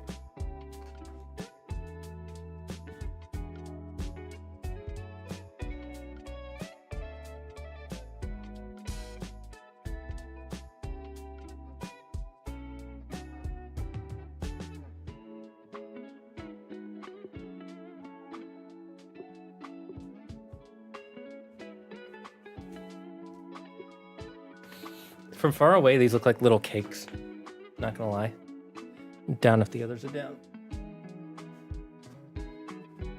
I know Kevin isn't interested. I know Doran will play anything if we have players. So will Dominic. Not sure about Albert. But we'll see. If you want a nice chill game you can play by yourself or with people, I really like Satisfactory.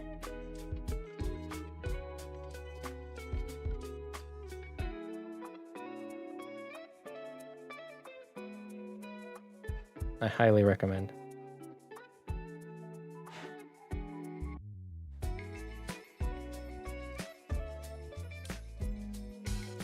Oh, it's only 5? Or it's only 6? Damn, I thought it was later.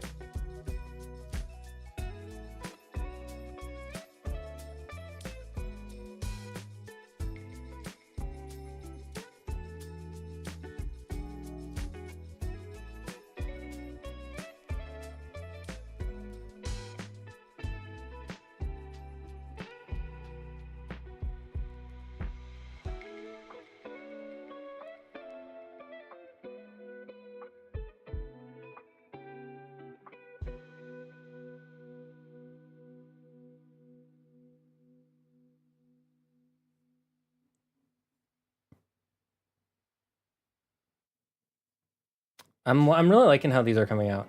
Hype train. What the heck? We have a hype train? Holy heck, you guys are the best. I love you all.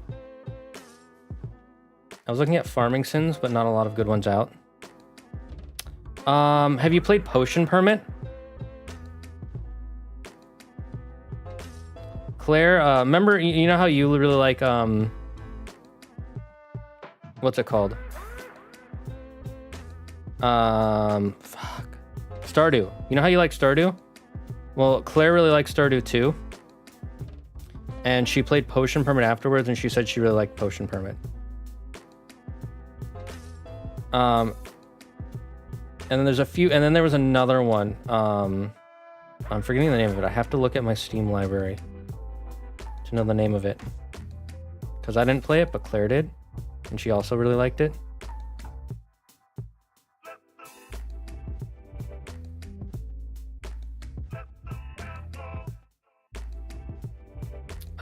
Graveyard Keeper is also a good one. I like Graveyard Keeper.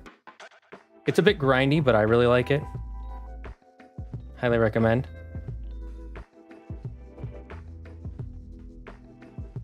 Dave the Diver is also a fun chill game, but it's not. It's not the same thing at all. I just like it.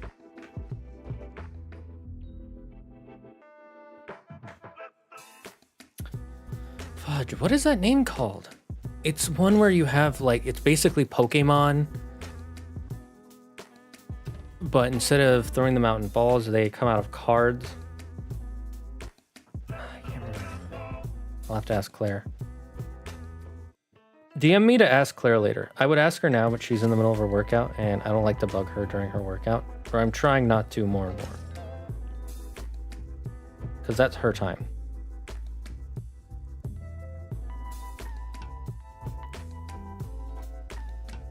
I'm trying to learn more and more to give her her time. I'm not great at it because I never grew up with siblings. I grew up as an only child. So I never really learned how to share time or give people their time.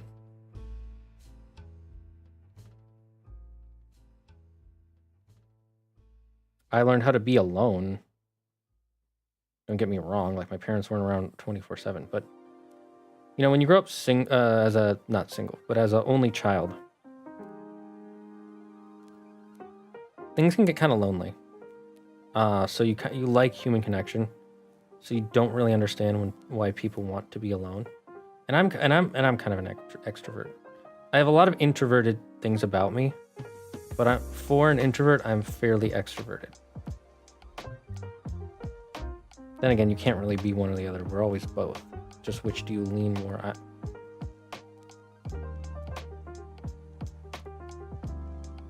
But then again, I have like very rigid philosophy about that, but at the same time, it's not. I'm very confusing. I think I just like to go against the grain and be like, actually, it's this, but I'm probably just wrong. And that's okay. It's okay to be wrong. When it doesn't matter, it's okay to be wrong. Like this isn't, who says this is right? The answer is nobody. But I'm not saying it's wrong either.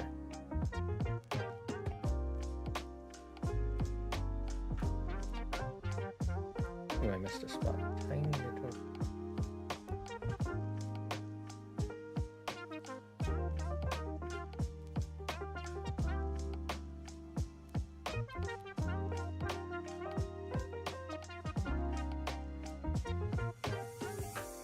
There we go. Now we've got all 12 drying. I'm waiting for Fields of Mystria to come out with co-op. Ooh, I've been wanting to try that game out for a while. Oh, Moonstone Island, that's what it's called. I just remembered. The other one Claire played was Moonstone Island, so write that down. Moonstone Island, Potion Permit, and Graveyard Keeper. Those are my 3 recommendations for farming sims. Gonna forget. Seriously though, what are you making? Why are we painting today? It's hard to find an absolute true introvert. Not saying they don't exist though. I have Moonstone Island. I don't like it that much. Oh, you don't? Yeah, that's fair. Claire liked it. She didn't love it, but she finished pretty much everything. So what we're painting is in Dungeons and Dragons and other tabletop RPGs, you use a torch so that your character can see.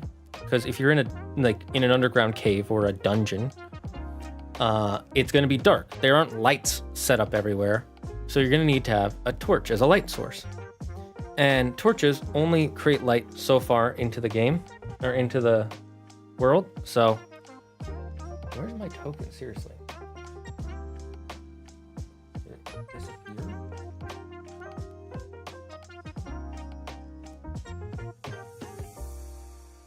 Oh well, I have the extra one, the painting one. So if this was a player token and I put him here and I'm like, this means he doesn't have a torch. So I made these so that way they can put them here. That's their area. That's how far they can see. That's how far the torch reaches. And then when it runs out, I can take it out.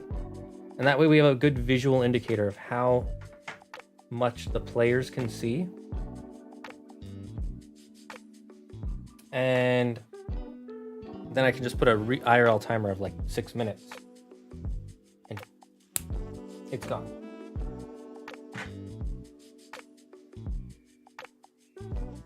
Maybe I should do longer than 6. Maybe I should do like 15, 20. But the concept is the same. A yoke time. Oh, I can't get to my yokes. My phone is my camera. This is camera. This is phone. This right here. I see. Oh, good. You put your glasses on. Yanni, have you had glasses as long as I've known you? Was there ever a point in time where you didn't have glasses?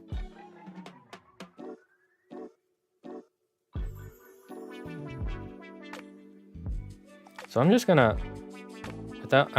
on this side, I'm gonna draw the background first and then draw the circle later. We're gonna try and reverse this. See which comes out better.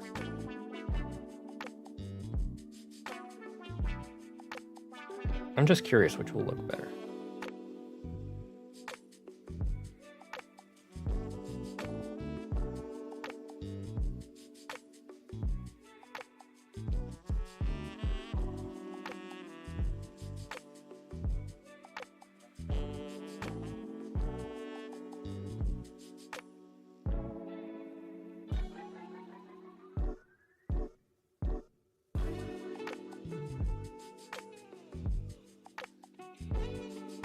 Yes, when we were younger. Honestly, when I think of your face, I don't even think of you with glasses or contacts.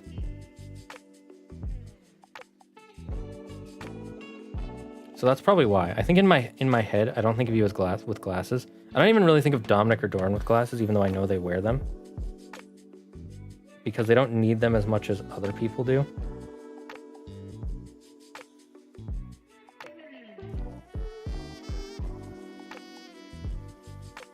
I'm only gonna paint half of it, so that way,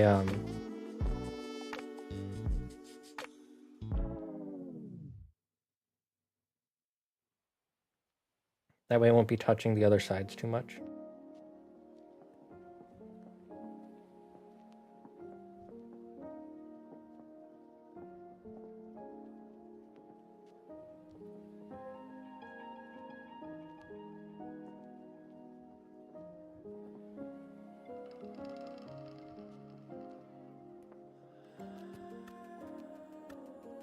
Actually, you know what? I'll paint the whole edge.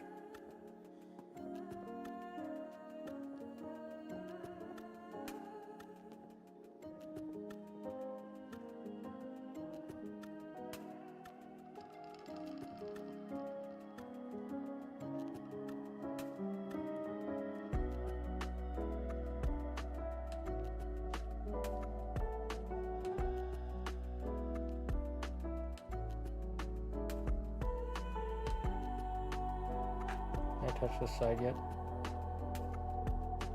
Cool.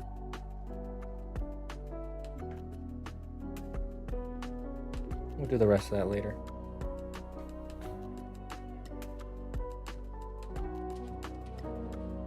Let's see.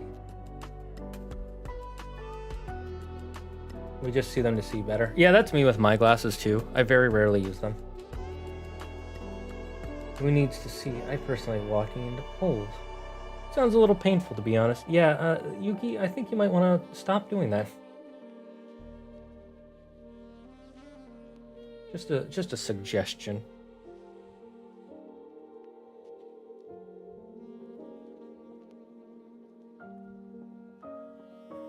Okay, we need more paint here, so yeah, I'm just gonna rub this in.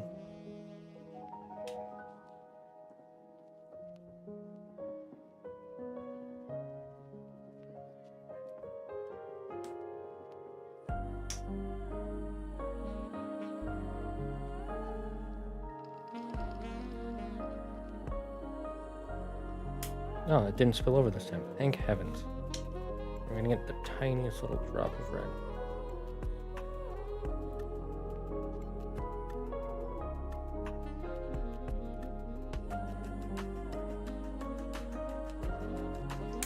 There we go. There we go. Now let's mix my bristles. Get some paint out real quick, actually, first to dry it off. To clean it so it's not too fudge-sickled.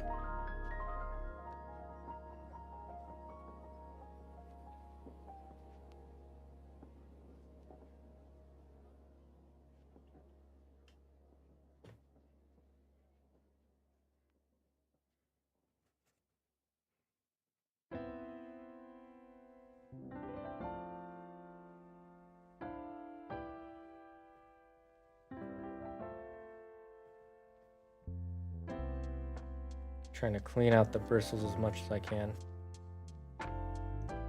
Yeah, we'll leave that there like that. And let's mixy mix. The more I mix, the more I'm like, I need a palette.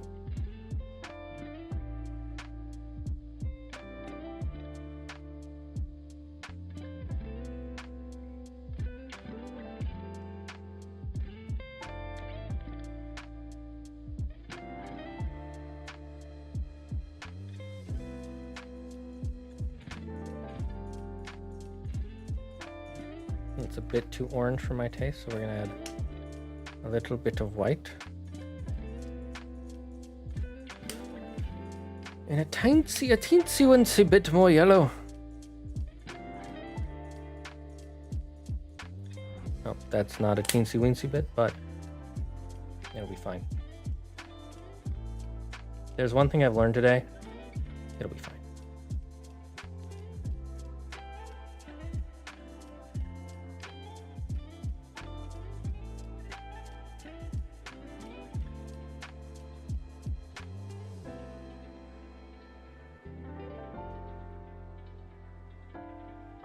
Maybe a bit more orange.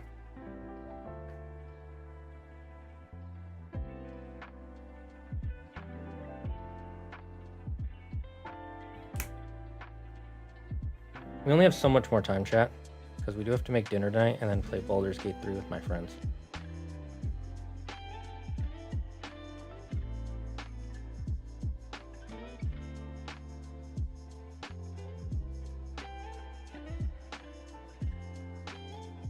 So we're probably going to speed run these other sides.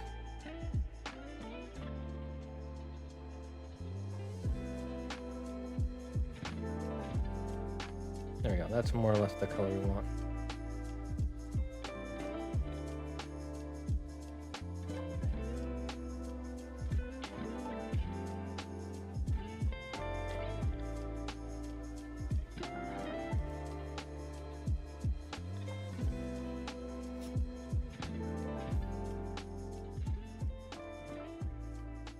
Okay, let's dry off this brush. Are you guys gonna be finishing Baldur's Gate 3? I want to play a full run. We're starting from the beginning because it wasn't me playing with them. It was Albert, Dominic, Dorn, Kevin. And I played a run with Dominic, Dorn, and Kevin before. And then we didn't finish. And Albert doesn't want to play another one, but Kevin and Dominic and Dorn are down, and I want to finish a full story before I play a solo run.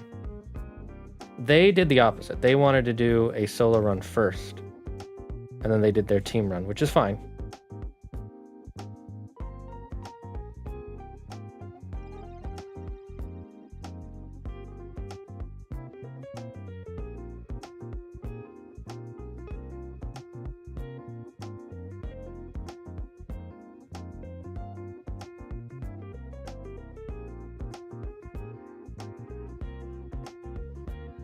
Let's get a big thing of paint.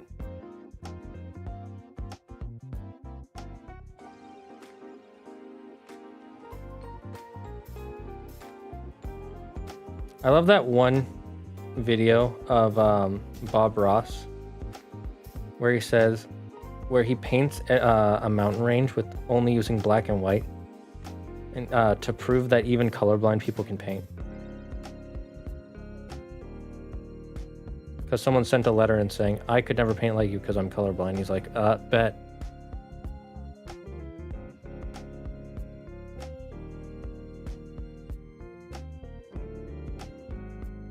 Bob Ross was the GOAT. Is it the souls of enemies of the dragons then I hear they make a fine meal? Yes. Yes, they do. But you gotta cook them right. You gotta cook them in soul salt. And penguin pepper. The harder one to get of those two is the penguin pepper.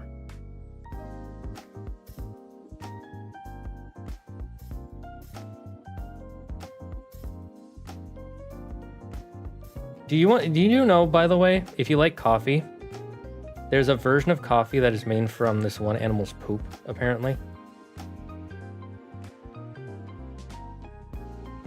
And it's because like this one animal eats coffee beans, and the way its body digests the coffee beans like makes it into like the most delicious coffee you can drink, apparently.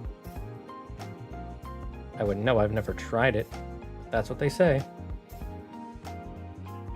Is it marmoset? No. It's a type of lemur, I think. It's not cat's poop. It's an animal you find in, like, I think the rainforest. I think it's only found in South America. Or is it Asia?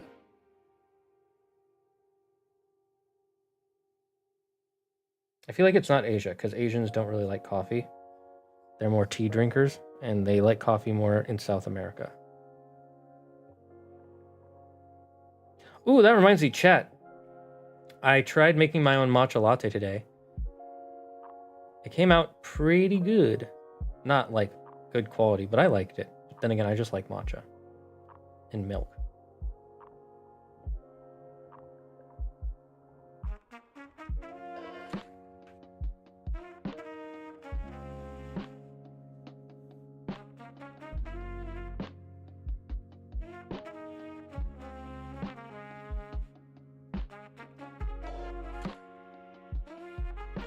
My hand is cramping.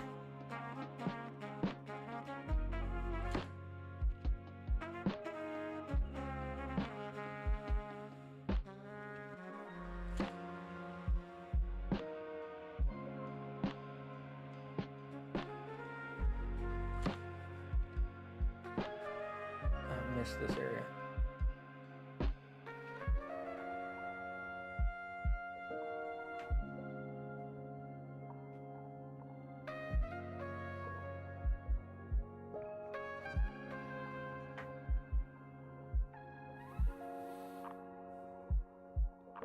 I thought it was East Asia. Maybe it is East. I learned that from Jack Nicholson.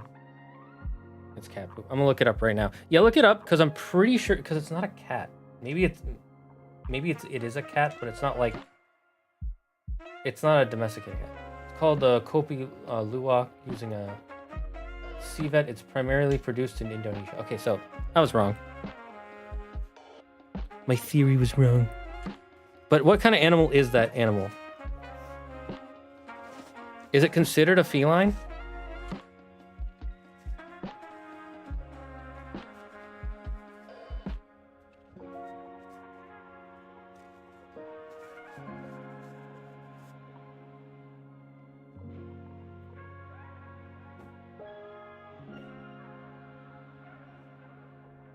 I couldn't figure that out. Yeah, I'm pretty sure it's not a feline. Does it look like a cat to you? Or does it look closer to like a lemur? I think it's not a marsupial.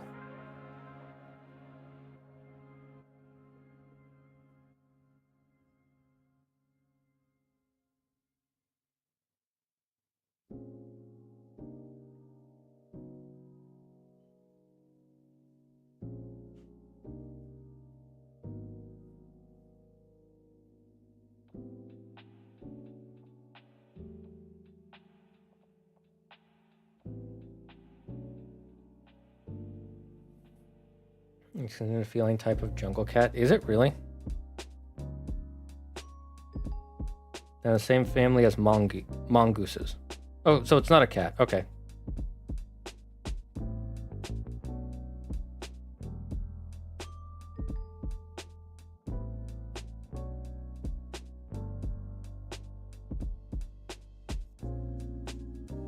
Although interesting, they're called toddy cats.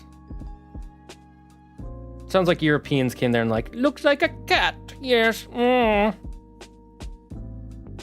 Therefore is cat. And then later they were like, actually it's not a cat.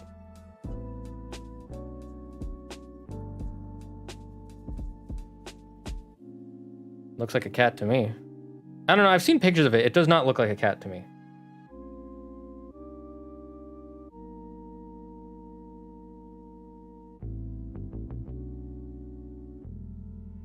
I've also seen one in the zoo. At least I think it might, or it might have been a cousin of it. The edges are the hardest part.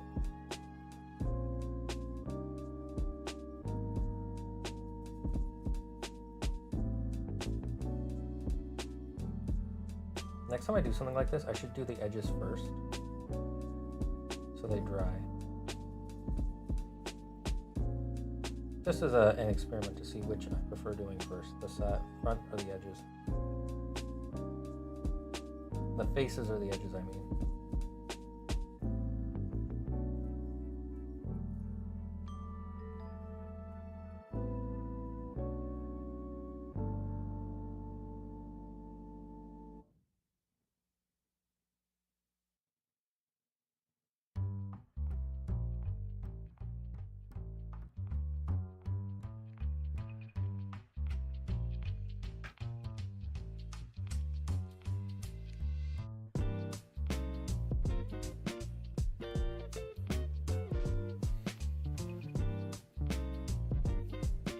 I don't know if we're going to be able to do this for all of them. Because we're running out of time here, chat. But I am glad I'm getting use out of my paint. I have not been able to use enough of my paint. Like the brown, I used up all of the brown. And I bought this giant bottle for more brown in the future. Like this is, here's a comparison.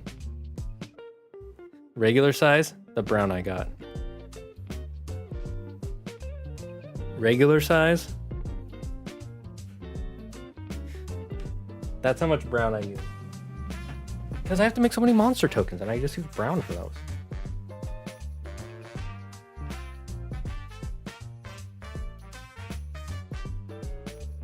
We should probably mix some more paint real quick.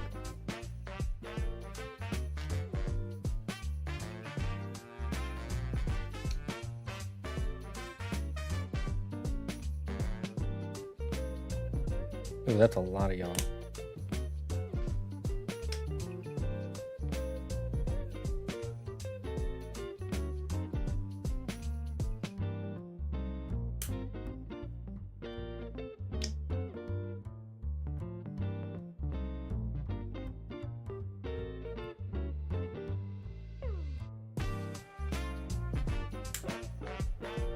Getting better at squeezing it out.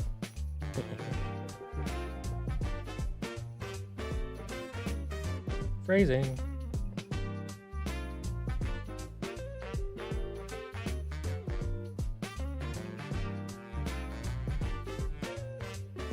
Who's the guy who voiced Bob in Bob's Burgers again? And Archer in Archer?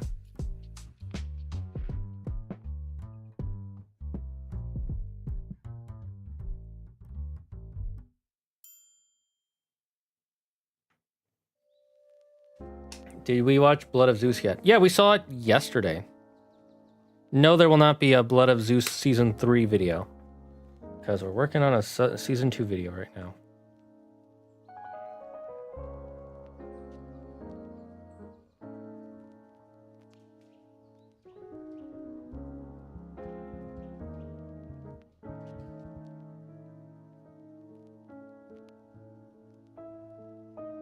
So it sucks that they couldn't get their full 5 seasons they wanted, because I think the show would have gone really good if they did.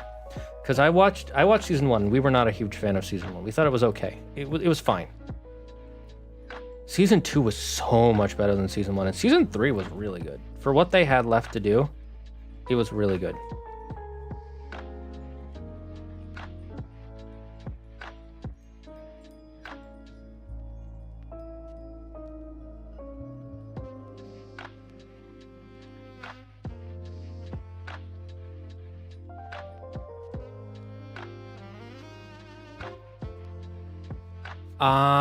Season 2 is better than season 1.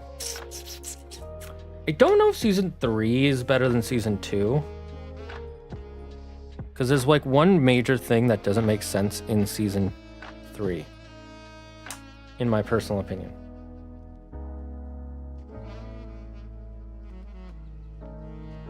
Does anyone care about spoilers?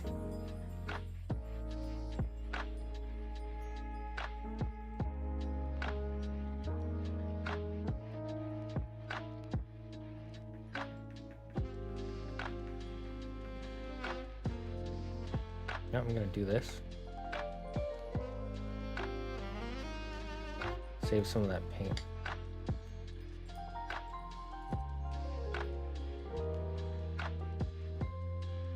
That didn't do at all what I wanted it to, but it's gonna look neat.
So, okay, I'm spoiling season 3 of Blood of Zeus for people.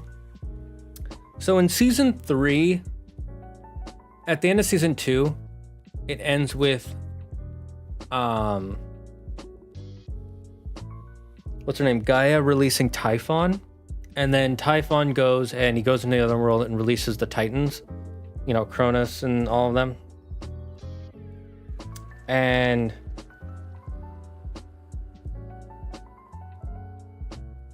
that's cool. I like that. It's honestly, I love the way they did Cronus, and they actually have him voiced by Alfred Molina, aka Dr. Octopus.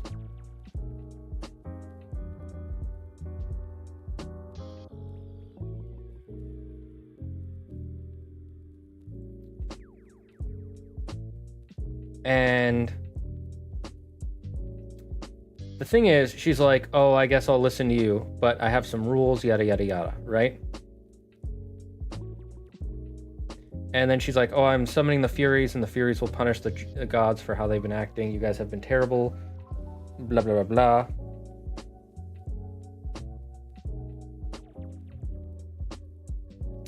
And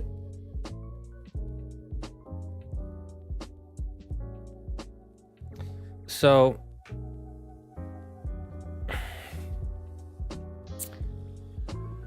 then the Furies, they get Hades,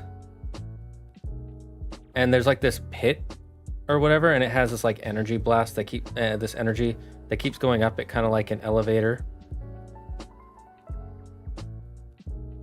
and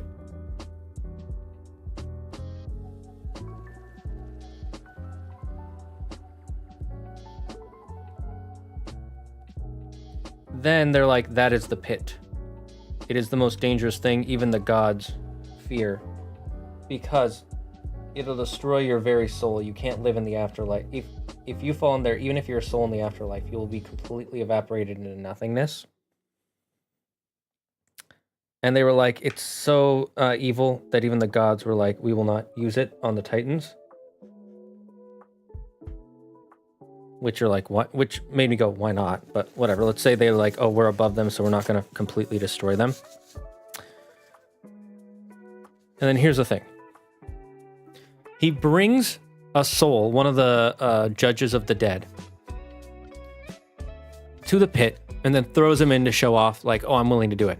Right before he does it, one of the Furies says, Gaia will not allow this. It is the one thing she would not allow. Do not do it. And he just goes, the rules don't apply to me. Literally says the rules don't apply to me, and then just fucking does it anyways. And I hated that. The whole season, me and Andrew were like, why is she letting him do this? Well, hey, here's the little token guy. And they never explain it. He's just doing it, and he can. So it kind of makes no sense.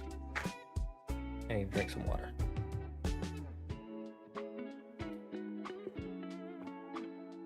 Oh, also fun fact that I learned about hydrating and your throat. Drinking water right before hydrating your throat doesn't do anything. It actually takes about 2 hours for that water to fully hydrate your throat. So it's better to be drinking constantly if you're trying to keep your throat hydrated, like if you're a singer or me. Like I'm always talking. Because he's a special little boy. Exactly. That's how it feels. It's just like, okay. Cool, I guess. And it's kind of dumb. I almost painted on the wrong side like an idiot.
So I'm just focused on getting this last bit of paint on here, so I was really quiet all of a sudden.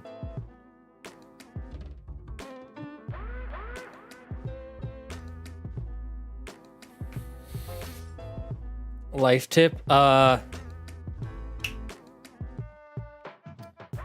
make sure you leave yourself adequate time to finish any tasks. And if you don't finish a task in a certain amount of time, don't feel bad. Sometimes we just misunderstand how long it'll take.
Do you need to paint the bottoms? Nobody's gonna see them. Hell, you could cover them in felt.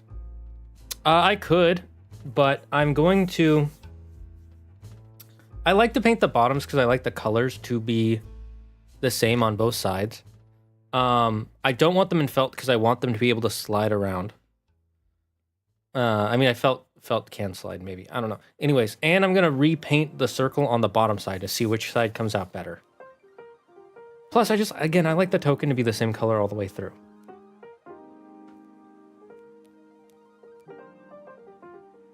Is it more work and more paint?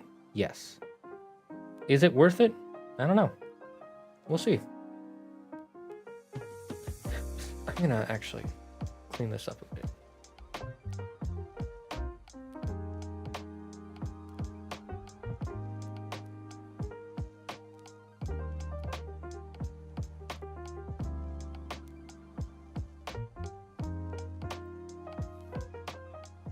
I like this little, this holder for the paint.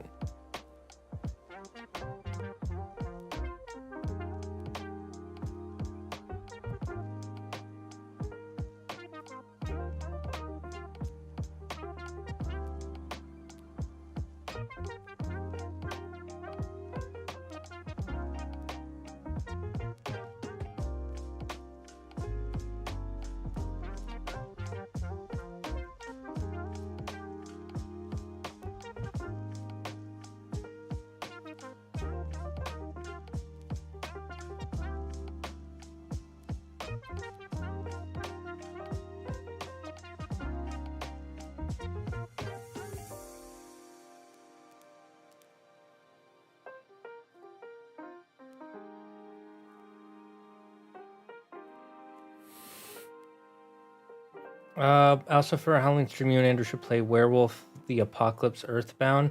It's a short, fun game. Story is kind of ass. Maybe. Look, you say velvet and felt. I know what they are, but I can't picture them in my head. So unfortunately, you're saying that does not help me. And that's not your fault. That's mine. Because I'm an idiot.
Ooh, no, no, no, no, no, no.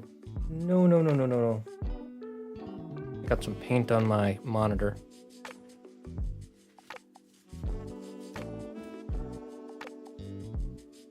I have to move these.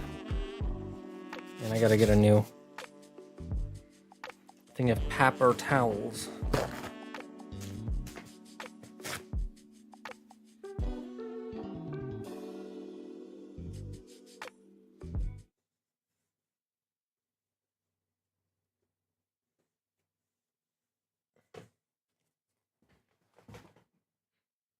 Okay, I got it. We're good. Thankfully, it was just a schmidgen.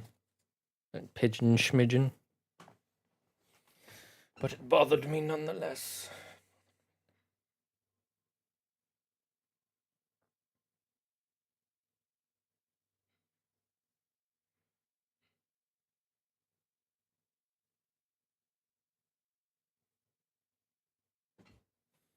Okay. Did I pause my music by accident? I did.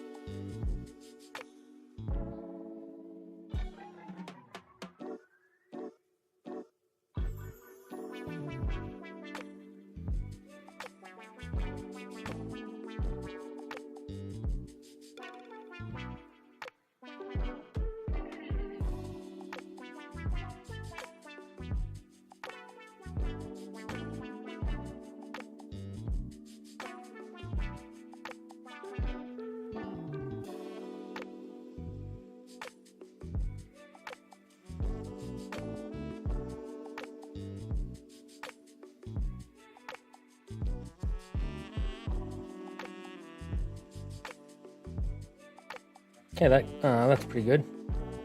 Let's get the edges.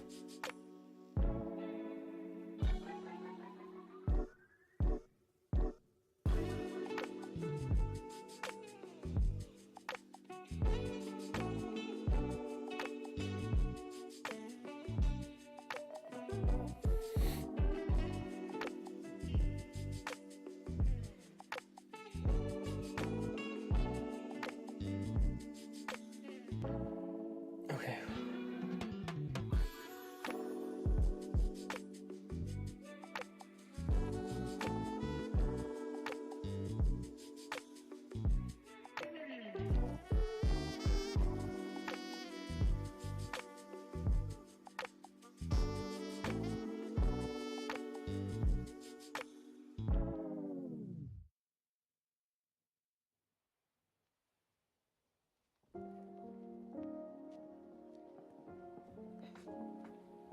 I'm gonna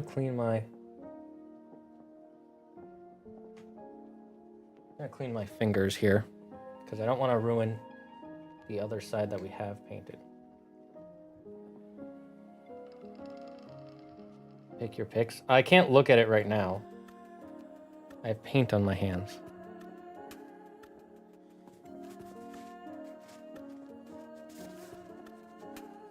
I'm busy painting, Alpha.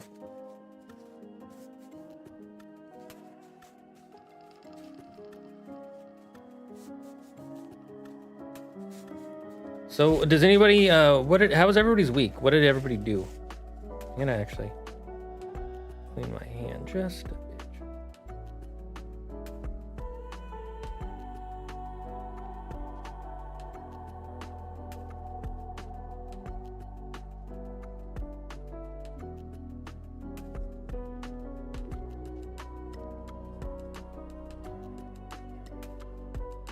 That way it doesn't smudge onto the other one too much. Again, it doesn't need to be perfect. It just needs to not be ruined. I think that's fair, right, chat? Okay, let's make some more paint.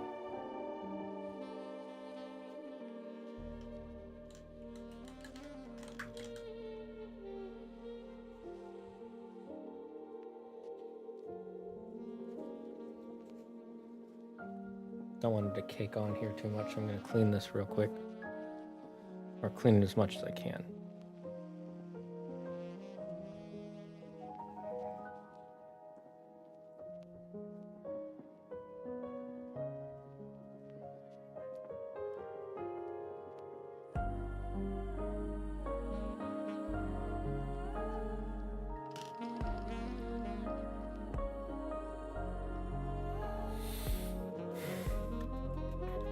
Played Skyrim, cried myself to sleep. How was Skyrim? How do you like being in the north?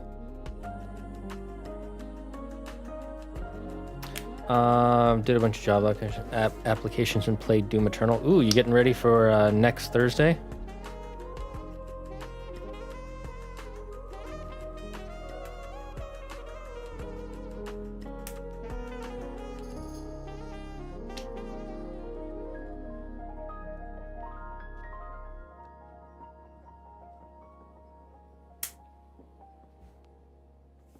Never said you had to look straight away, dude. Just letting you know I sent some. No, I know. I'm just reacting to what you tell me. I'm not mad or anything.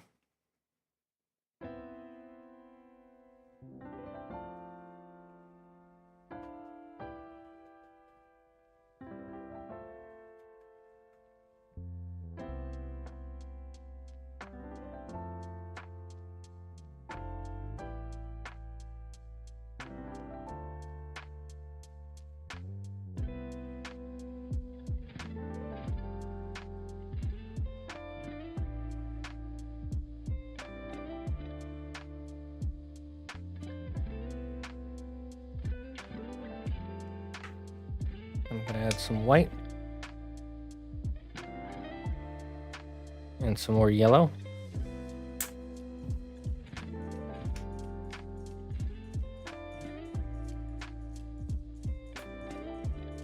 Bit too much yellow, but it'll be fine. Hello, Utopian Basin, Utopian. Hello, Utopian. How are you? See, I'm gonna do some volunteer at uni tomorrow, so that'll be fun. This week I've been playing Age of Calamity, Oblivion Remastered, and various DIY projects. Nice. Sure I am trying. Pretty fun as Proud Nord. I roamed the realm as a werewolf. I love Doom 2016. Such a fun time. It is really, honestly, Doom 2016 is really good. And the changes they did in Eternal are a little frustrating. But then some of the changes are so freaking good. So I can't really hate it. I just find it frustrating at times, you know?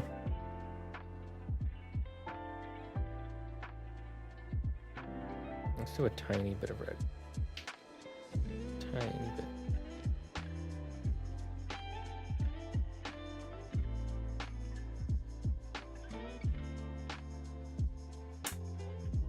Watch, this is how strong red is. I'm gonna mix this red in and it's gonna change it so much.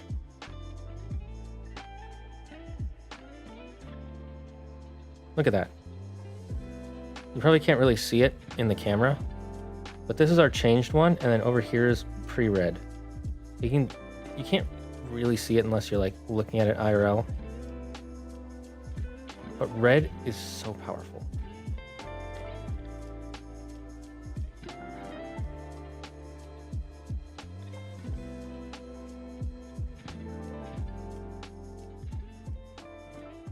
My next painting purchase is definitely going to be a palette. I was like, I don't need it. I need it.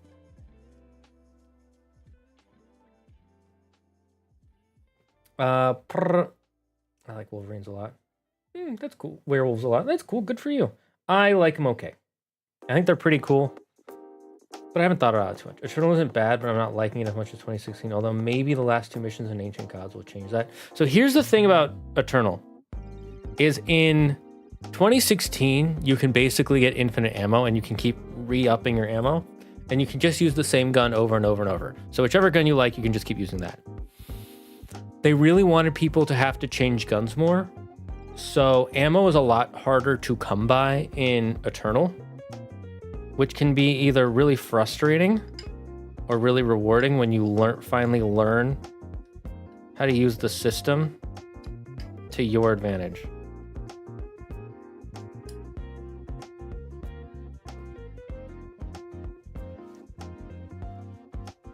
Because I saw a friend of mine play it. And he was basically like, yeah, this is why. And it's frustrating, but I still like it.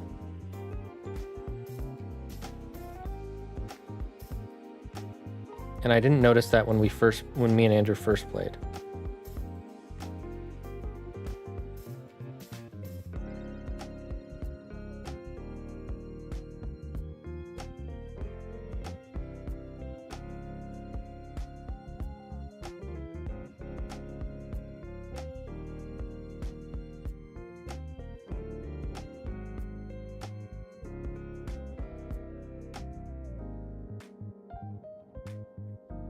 I had a friend, Jeremy of GetFu, by the way, he was playing it, and he 100%ed everything in Eternal in his first run through. So what he did is he made sure he got everything in every level before he continued on. Oh, also, if you want something to make your life easier, Yuki, you can go to previous areas, pick up a 1-up, leave the level, and it'll save the 1-up. Just like in Mario.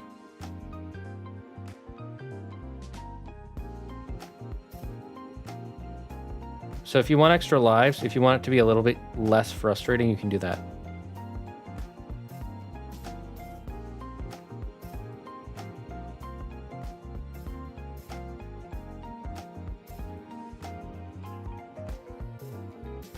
Handy tip, you're welcome. I'm looking forward to Dark Ages a lot. Me and Andrew are going to play it as much as we can the first week it comes out. We're going to play it like 4 or 5 days a week. I should let Claire know that is the plan. I haven't quite told her yet.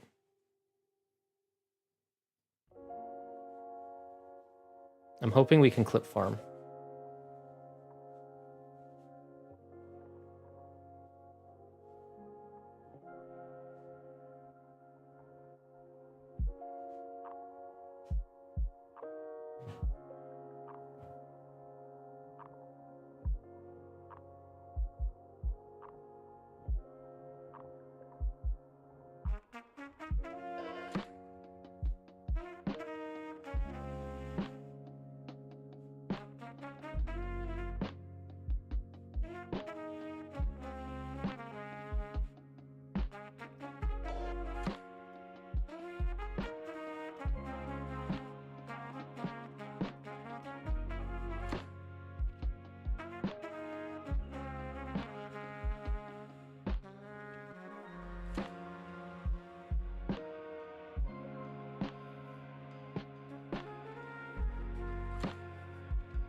What changes they made in Eternal? For starters, like I said, the ammo thing. They added more. They added the blood punch. I don't remember if that was in the first one. They added a hook chain where you can get in close to enemies. They made chainsaw ammo more available. Just got Doom Eternal last Sunday. It's kind of hard, but fun. Yeah, it's hard. It is hard. I'm just missing the pistol mostly. I really liked it. Yeah, that was the other thing is the pistol was too strong. And so pretty much everybody used the pistol for a lot of the fights. And so they took that out so that way you would use more of the guns. Honestly, the really only truly frustrating part was that stupid gladiator boss. I was stuck on that rat bastard for way longer than I should have. Are you talking about the, what are they called? The guy that you can only shoot when his eyes glow green, right?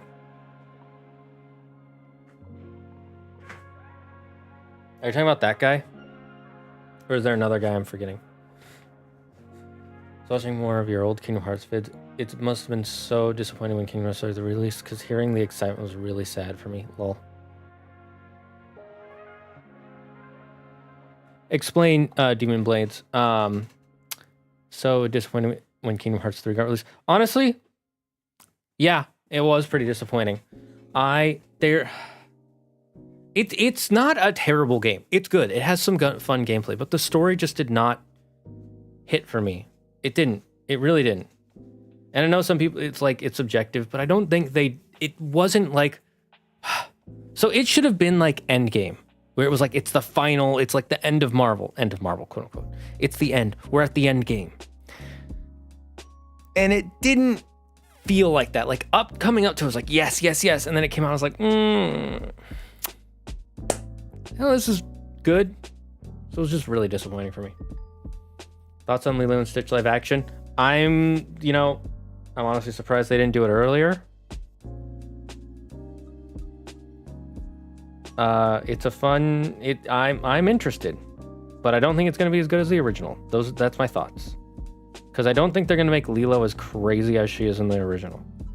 Because she's literally kind of insane. Like the movie starts with her feeding a fish a sandwich because he can control the weather. And the reason she does that is because her parents died in a car crash when it was raining. So she feels she needs to feed him so that way he'll never make it rain. So that way no more kids' parents will die. And that's not something they tell you in the story, but you can figure that out.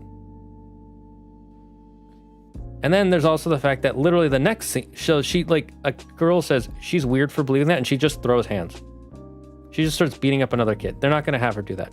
If they have her punching another kid on screen, I will praise them for that. Because I do not expect them to have Lilo be she was kind of a monster, let's be honest. She's kind of selfish, and I'm not trying to blame her. She's in a broken home. It's hard. It's hard for kids like that. I understand.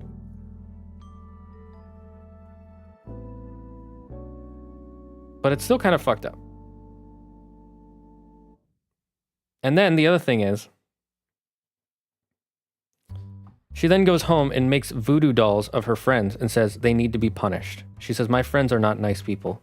They need to be punished. It's like, you don't make voodoos of your friends. What are you doing?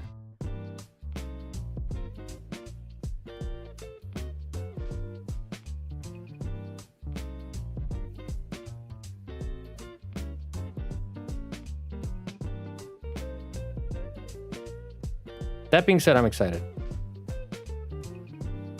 I'm excited to see it, not because I think it's going to be amazing, but I'm really curious to see what it'll be like. I'm curious to see how they'll change it.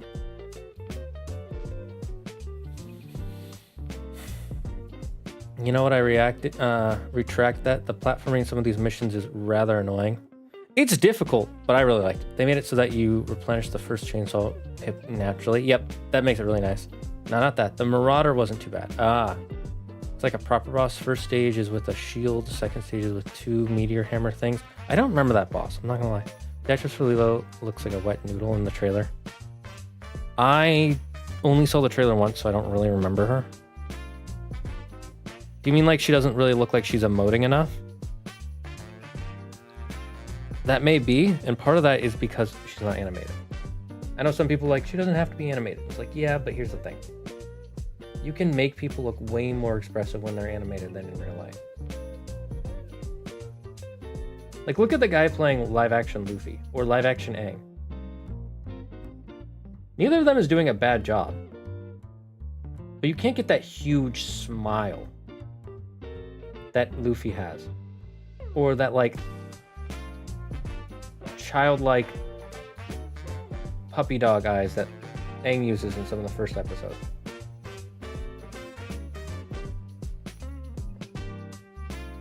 You just can't do it. Because people don't look like that.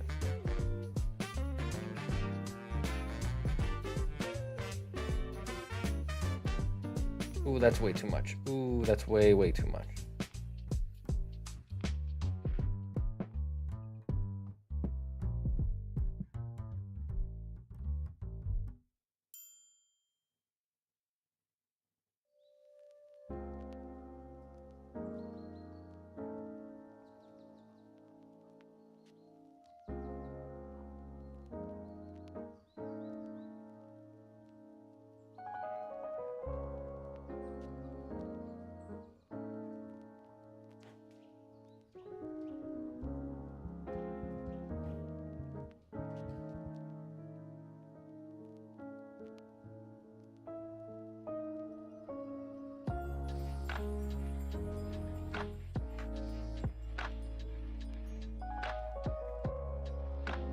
Let me wipe my hands again.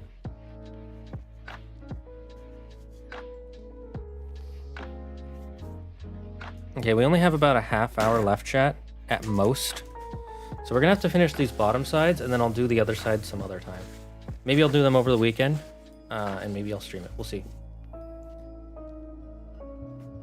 I only saw the trailer once or twice, but her acting did seem kind of flat. Then again, it's a trailer. I'm not gonna try and judge people on trailers too much. When it comes out, then I'll start judging. But trailers, they might be using like the bad footage. It might be a bad take. Who knows? I've never actually seen the original movie. You've never seen the original? I highly recommend you go watch it as soon as you can. Would you play Shadow of Mordor on stream? If people want us to, we will. Because I really like Shadow of Mordor. I got 2/3 of the way through it. And then I kind of got bored and stopped playing it. But I still thought it was fun. Andrew played all of that one and Shadow of War. Definitely one of my favorite additions to the game is the Crucible. Really appeals to that primitive part of the brain. Yeah, honestly, the monkey 8 go boom. So great.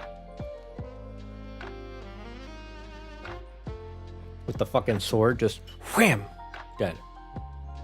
Miko bonk, dead. Thought on Doom Guy versus Master Chief. I have never played a Halo game. So my answer is Doom Guy, because I don't know how strong Master Chief is. So there's a Berserker power up, but I haven't seen that too much. So does the bird... What? I don't know how to answer your question, Yuki. Did see some of the TV series, though. TV series was pretty solid. Not gonna lie. I'd still recommend you watch the first film, Death Battle. I've played both, and I agree, Doom Guy.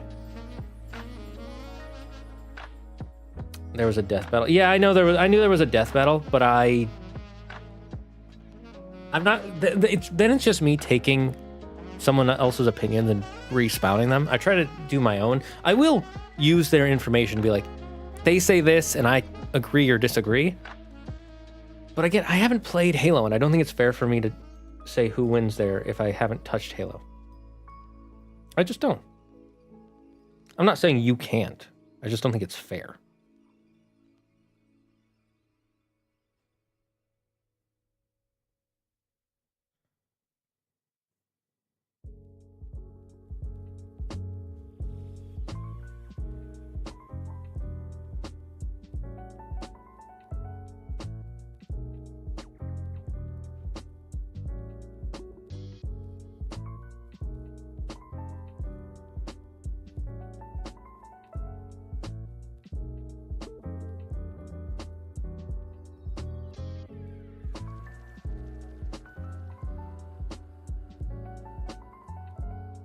Alpha, how's your diamond art coming along? Also, Yuki, how are your... Do you already have you already had any interviews, or are you still doing some? And how are they going?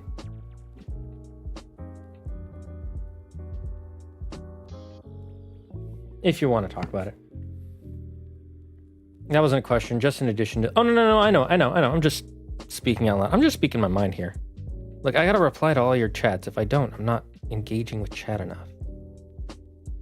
You guys don't understand. Sometimes as a streamer, I just have to reply even if the reply is unnecessary.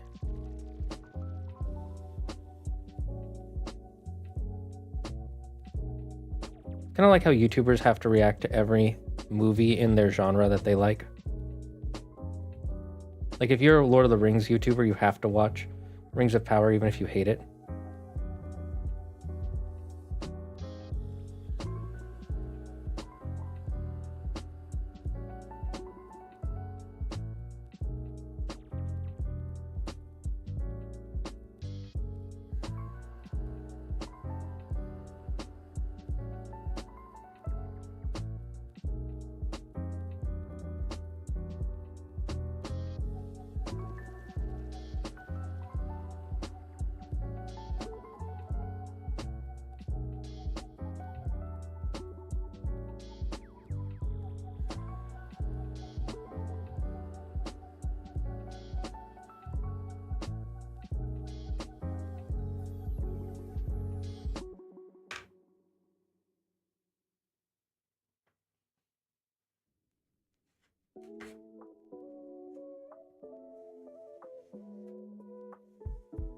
No interviews quite yet, but they'll come eventually. Thousands of applications. Yeah. Unfortunately, the job market sucks in North America right now. I don't know about the rest of the world, but I know in Canada and US it's kind of crappy, especially for fresh out of college students. Unless you're willing to take a really low pay, not really low, like unlivable, but like, you know, for your degree, low. As a storyteller yourself, how do you make a main character likable while having them do evil deeds? Okay, so there are two. So I wouldn't call myself a storyteller because I play D&D and I run D&D and I do tell a story in that. But because my audience is so much smaller when I'm running a game of D&D, I focus on the characters that my players are the most interested in and develop those. If there are other characters they don't care about, like if I make Johnny the silversmith and they're like, I don't give a shit about him. But then there's Moblin the goblin and they're like, oh my god, him. I'm gonna add story to him, even if there wasn't story there before. Or I'm gonna expand on what I did have. But to make a character who's evil that is likable, that depends on what are you trying to do with this character? Like, what kind of character are they? Are they the big bad evil guy? Are they more just like a roadblock temporarily? Like, is it a shadow type character, or is it a buggy type character, or is it like the world government type character? That changes how you have to change a character. Hey, stop sign, thank you. Turn around, horseshoe, turtle. Heh. One character is a demon and his whole arc is rooted in shame and is about accepting himself and becoming a better person. Okay, let's see. Where in the story is this a main character for what? For what is it for? Is it for you playing a game by yourself? Is it for you writing a story? What is it for? Is this for a game of D&D?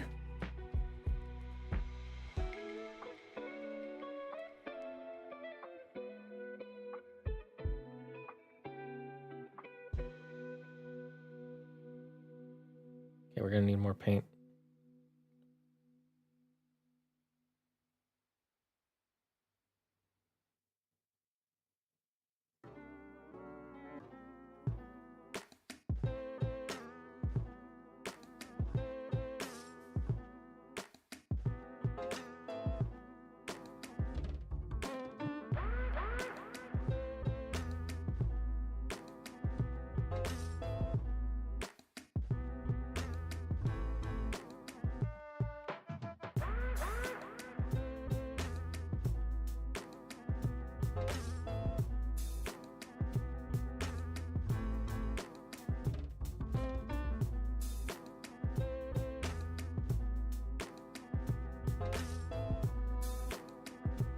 I'm gonna try and use up all the paint on this brush before I scoop some more.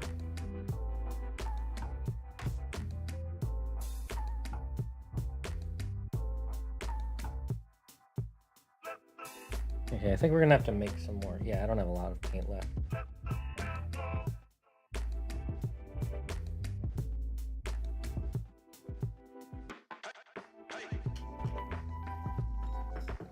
My hand's cramping. I should rest my hand for a bit. Okay, so you're writing a story. Okay, so he's the main character of your story. Where are we starting from in his story as a person? Are we starting from when he's a kid, before he does all the evil stuff, and are we going to see him do all the evil stuff? Are we starting from when he's an adult? Once he's committed all this evil stuff, is he a teenager?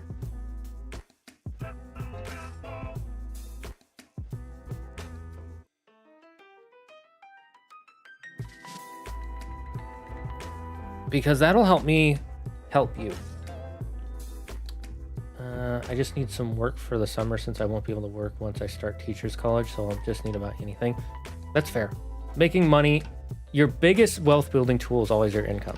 So having an income is always a good thing. always a good thing. Doesn't matter if it's $1 a day, it's better than nothing. That being said, if you're getting $1 a day, get a different job. If you're getting anything less than what is good enough to keep you going, you're not getting enough. It took me 2 years from graduating college to get a job at Target. Sounds about right. Things are rough out there right now. Things are actually a little rough at Target due to everything. So I'm thinking about sending out some more resumes, but I'm not rushing anything. I would still send out those resumes. Just send them out, and whichever you get that feels like it'll be more stable or it's going to give you more money, take it. Just send out resumes and see what comes out. Even right now, if you feel like you should, if you're already thinking that you might need to do it, start doing it. Don't wait 6 months. Don't wait a year when it's like you have to do it. Do it now while your things are still stable. That way, if it falls through, you still have your job at Target. What are we making? So, I play a game of D&D, Utopian, or I run a game, and I use these little tokens here for my players. I have some I can show you, but sometimes, you know, the players need a, they'll like, oh, I need a torch, right?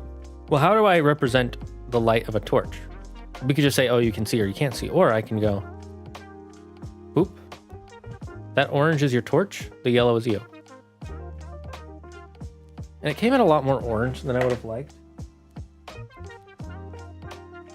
But I can fix that.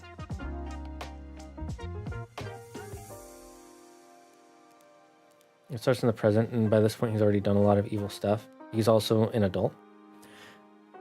Okay, then first, does he feel guilty, or is he going to learn to feel guilty throughout the course of the story? Second, how many people know of the evil stuff he did? Is it everybody, or like just a certain group of people that he's avoiding? Third, have you read or listened to the audiobook of Shadow of the Conqueror? I highly recommend you read or listen to it, because it's basically the same story, or same story concept. It's about a guy who has committed all these horrible crimes. He's their world's Hitler, basically. And he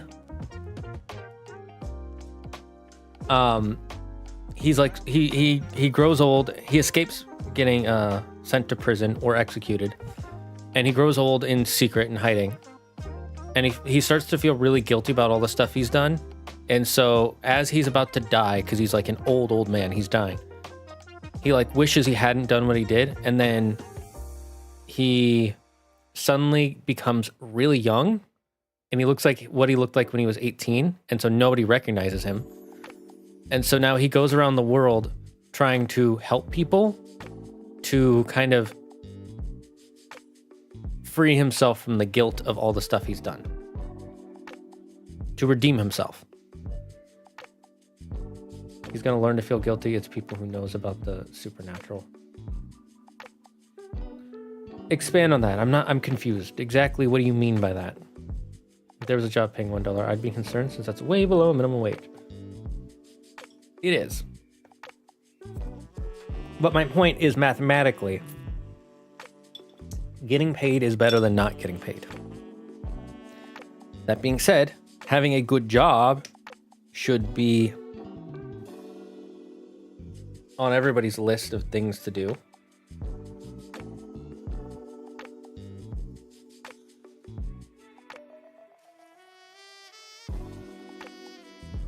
And it should be something that is feasible for as many people as possible. There's always going to be some people who that's going to be not impossible, but a lot more difficult for.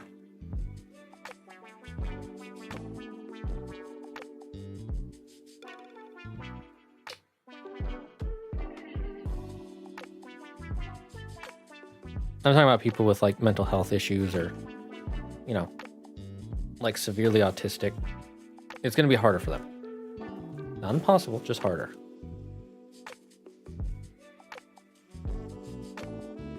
And I'm not saying they shouldn't be allowed to, I'm just saying it's going to be harder for them. Kind of like it's harder for people with crutches to go upstairs.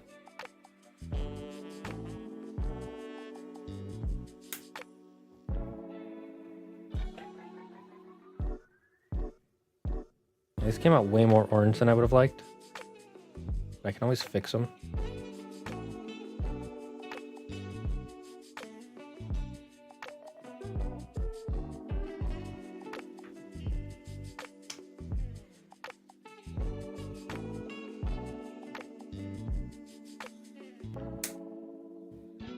But I like them okay.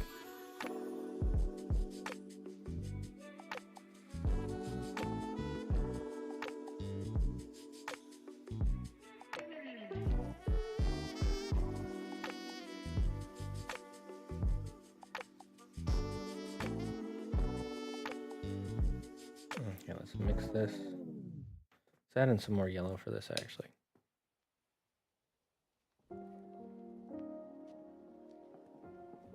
Ooh, that's way more yellow than I meant to. Oh well.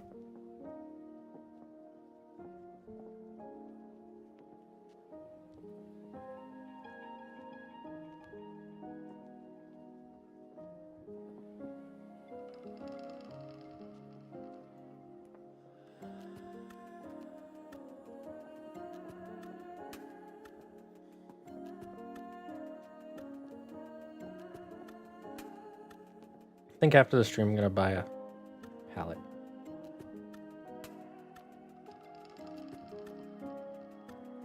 That way I can clean it and reuse it multiple times.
Maybe I should make this actually more red because it's going on the edges.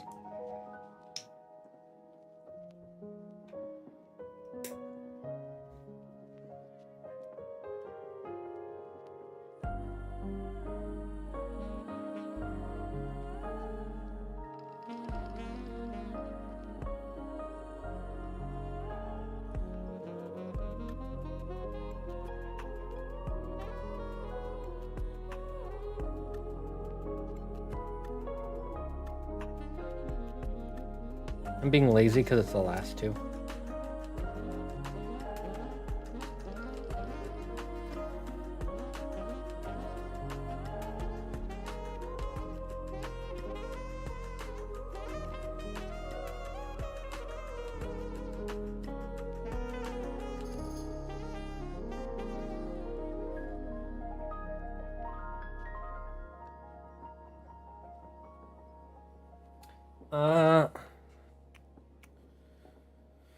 Want to see Star Wars movie in the Milky Way galaxy?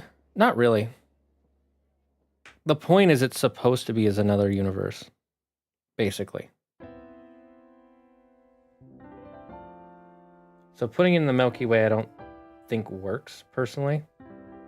I know that there is the comic where Han Solo finds Indiana Jones's skeleton.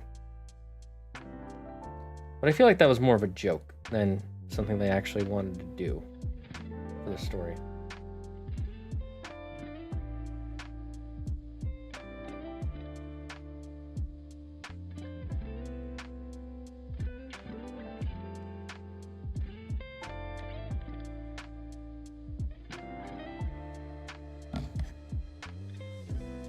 That was close. Ah, fuck.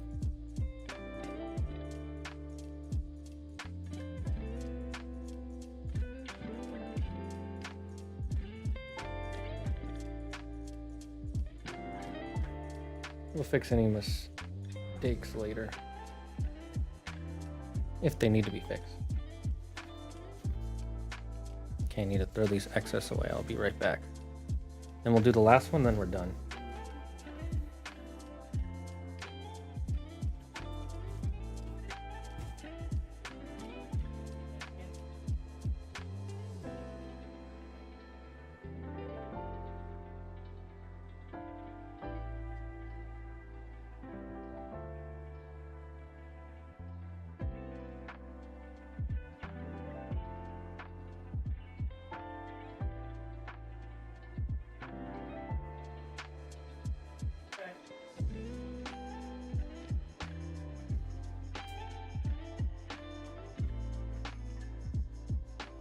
I sure the dark fantasy and the people who know him also know about the supernatural.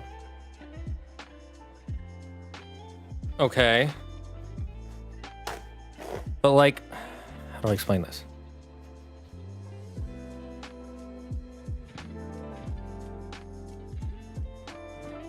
Are most people he's going to interact with going to know about him or not?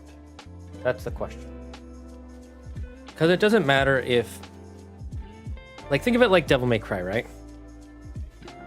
Most people don't interact with demons in the series. Most people probably don't know who Dante is. Until, like, the fourth one, I guess.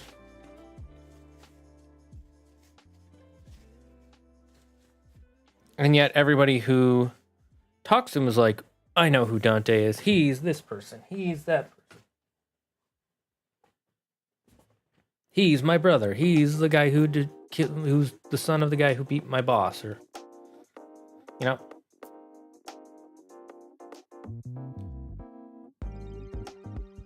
I didn't know that the Doomslayer was a descendant of B.J. Blazkowicz. Heh. Yeah, I heard that. I didn't even know they were in the same universe. I don't know who B.J. Blazkowicz is. Doesn't have to be the Milky Way, but I just want a new galaxy. If you get a new galaxy, it's not really Star Wars anymore then, is it?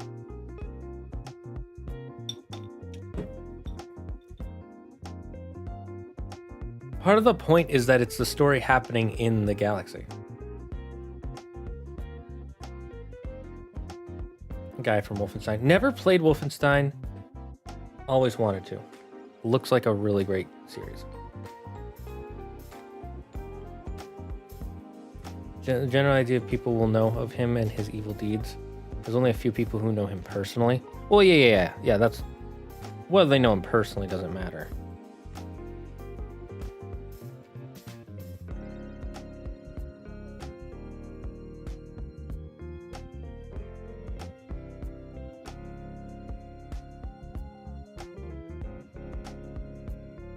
Oh, Yuki. There's a TV show that Claire and I have started watching. It already ended. It's a comedy, but it takes place in your country, Canada. At least I think it does.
It can be one where Sith are on the good side of the public eye.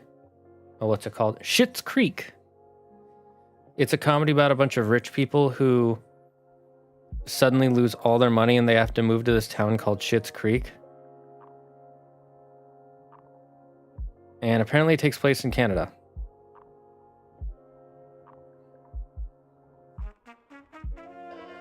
At least I think it does.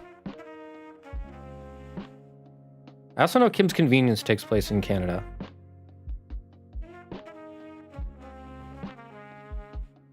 Oh, also does Orphan Black. Orphan Black is so good. I know that one. Okay, good. They got one right without any mistakes. Who got one right without any mistakes? I'm confused.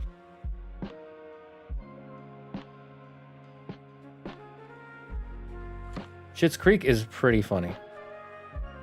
Like, I can't really explain what makes it funny unless you have to just watch it.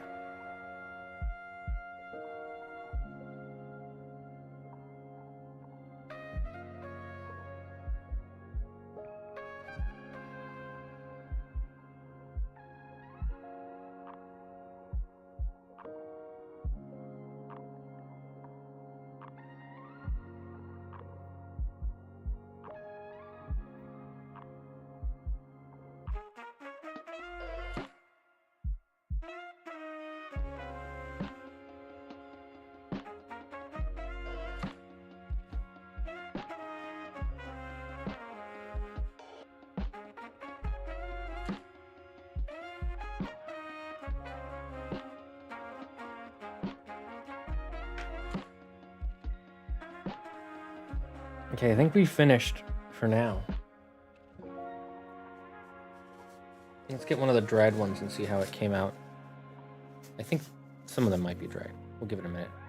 I'll let this soak in here.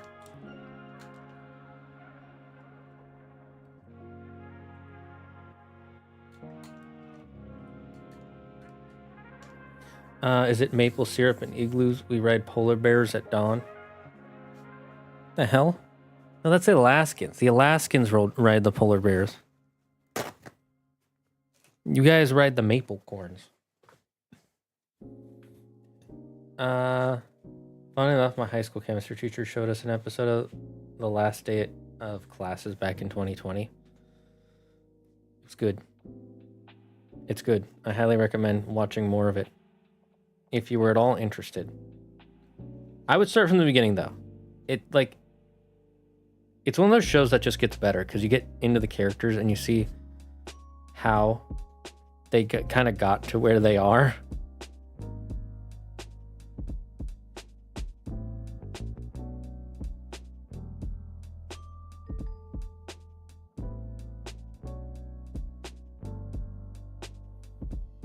Also, it's so funny how the town is named Schitt's Creek because the guy, the person who founded it, his last name is Shit. And so the mayor is a guy named Roland Shit.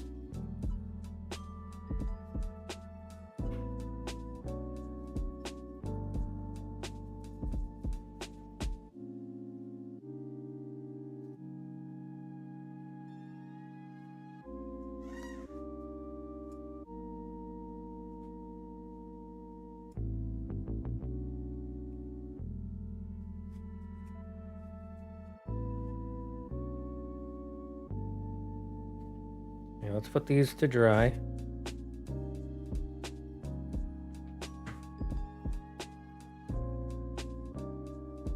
And these ones should be dried. Let's check.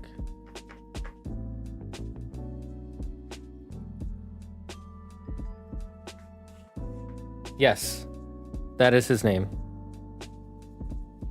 Look at that. That looks pretty good. Bottom side. And then we'll draw a circle in the center next time, see how it looks.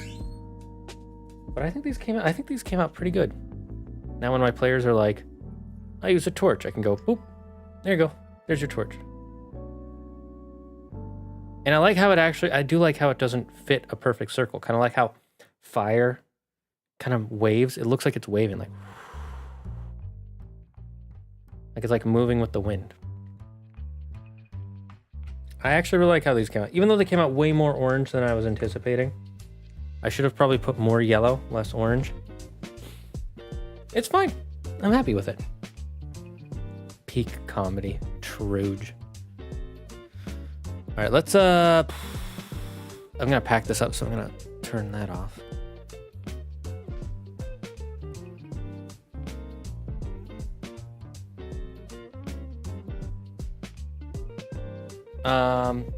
Let's go to the main camera.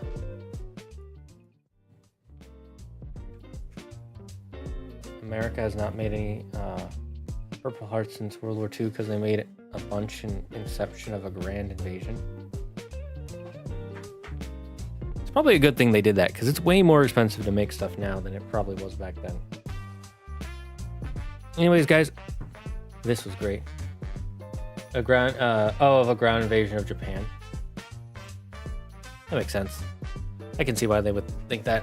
All right, chat. Thank you all for joining me for this. Oh my god, I want to get back to Expedition 33 soon. But I gotta finish the video for Andrew.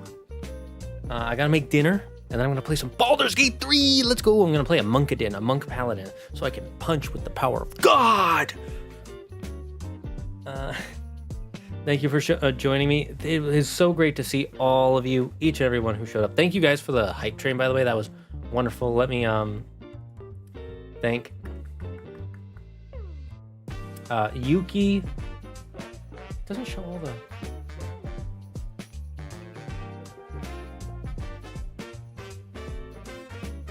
It's not showing all the events. Well, let me thank everybody who helped create that hype train. You guys were awesome. We will see you all next time. Stay safe, stay smart, stay healthy. Be thankful for everything and everyone in your life. We'll be playing some more Expedition 33, maybe on Sunday.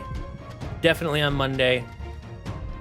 Possibly on Wednesday. I don't know when the new Doom comes out. It either comes out Wednesday or Thursday, and then we're getting straight into Doom. And until then, I hope you have a wonderful weekend. Be thankful for everything and everyone in your life. And don't believe in yourself. Believe in me! Who believes in you? Bye-bye, chat.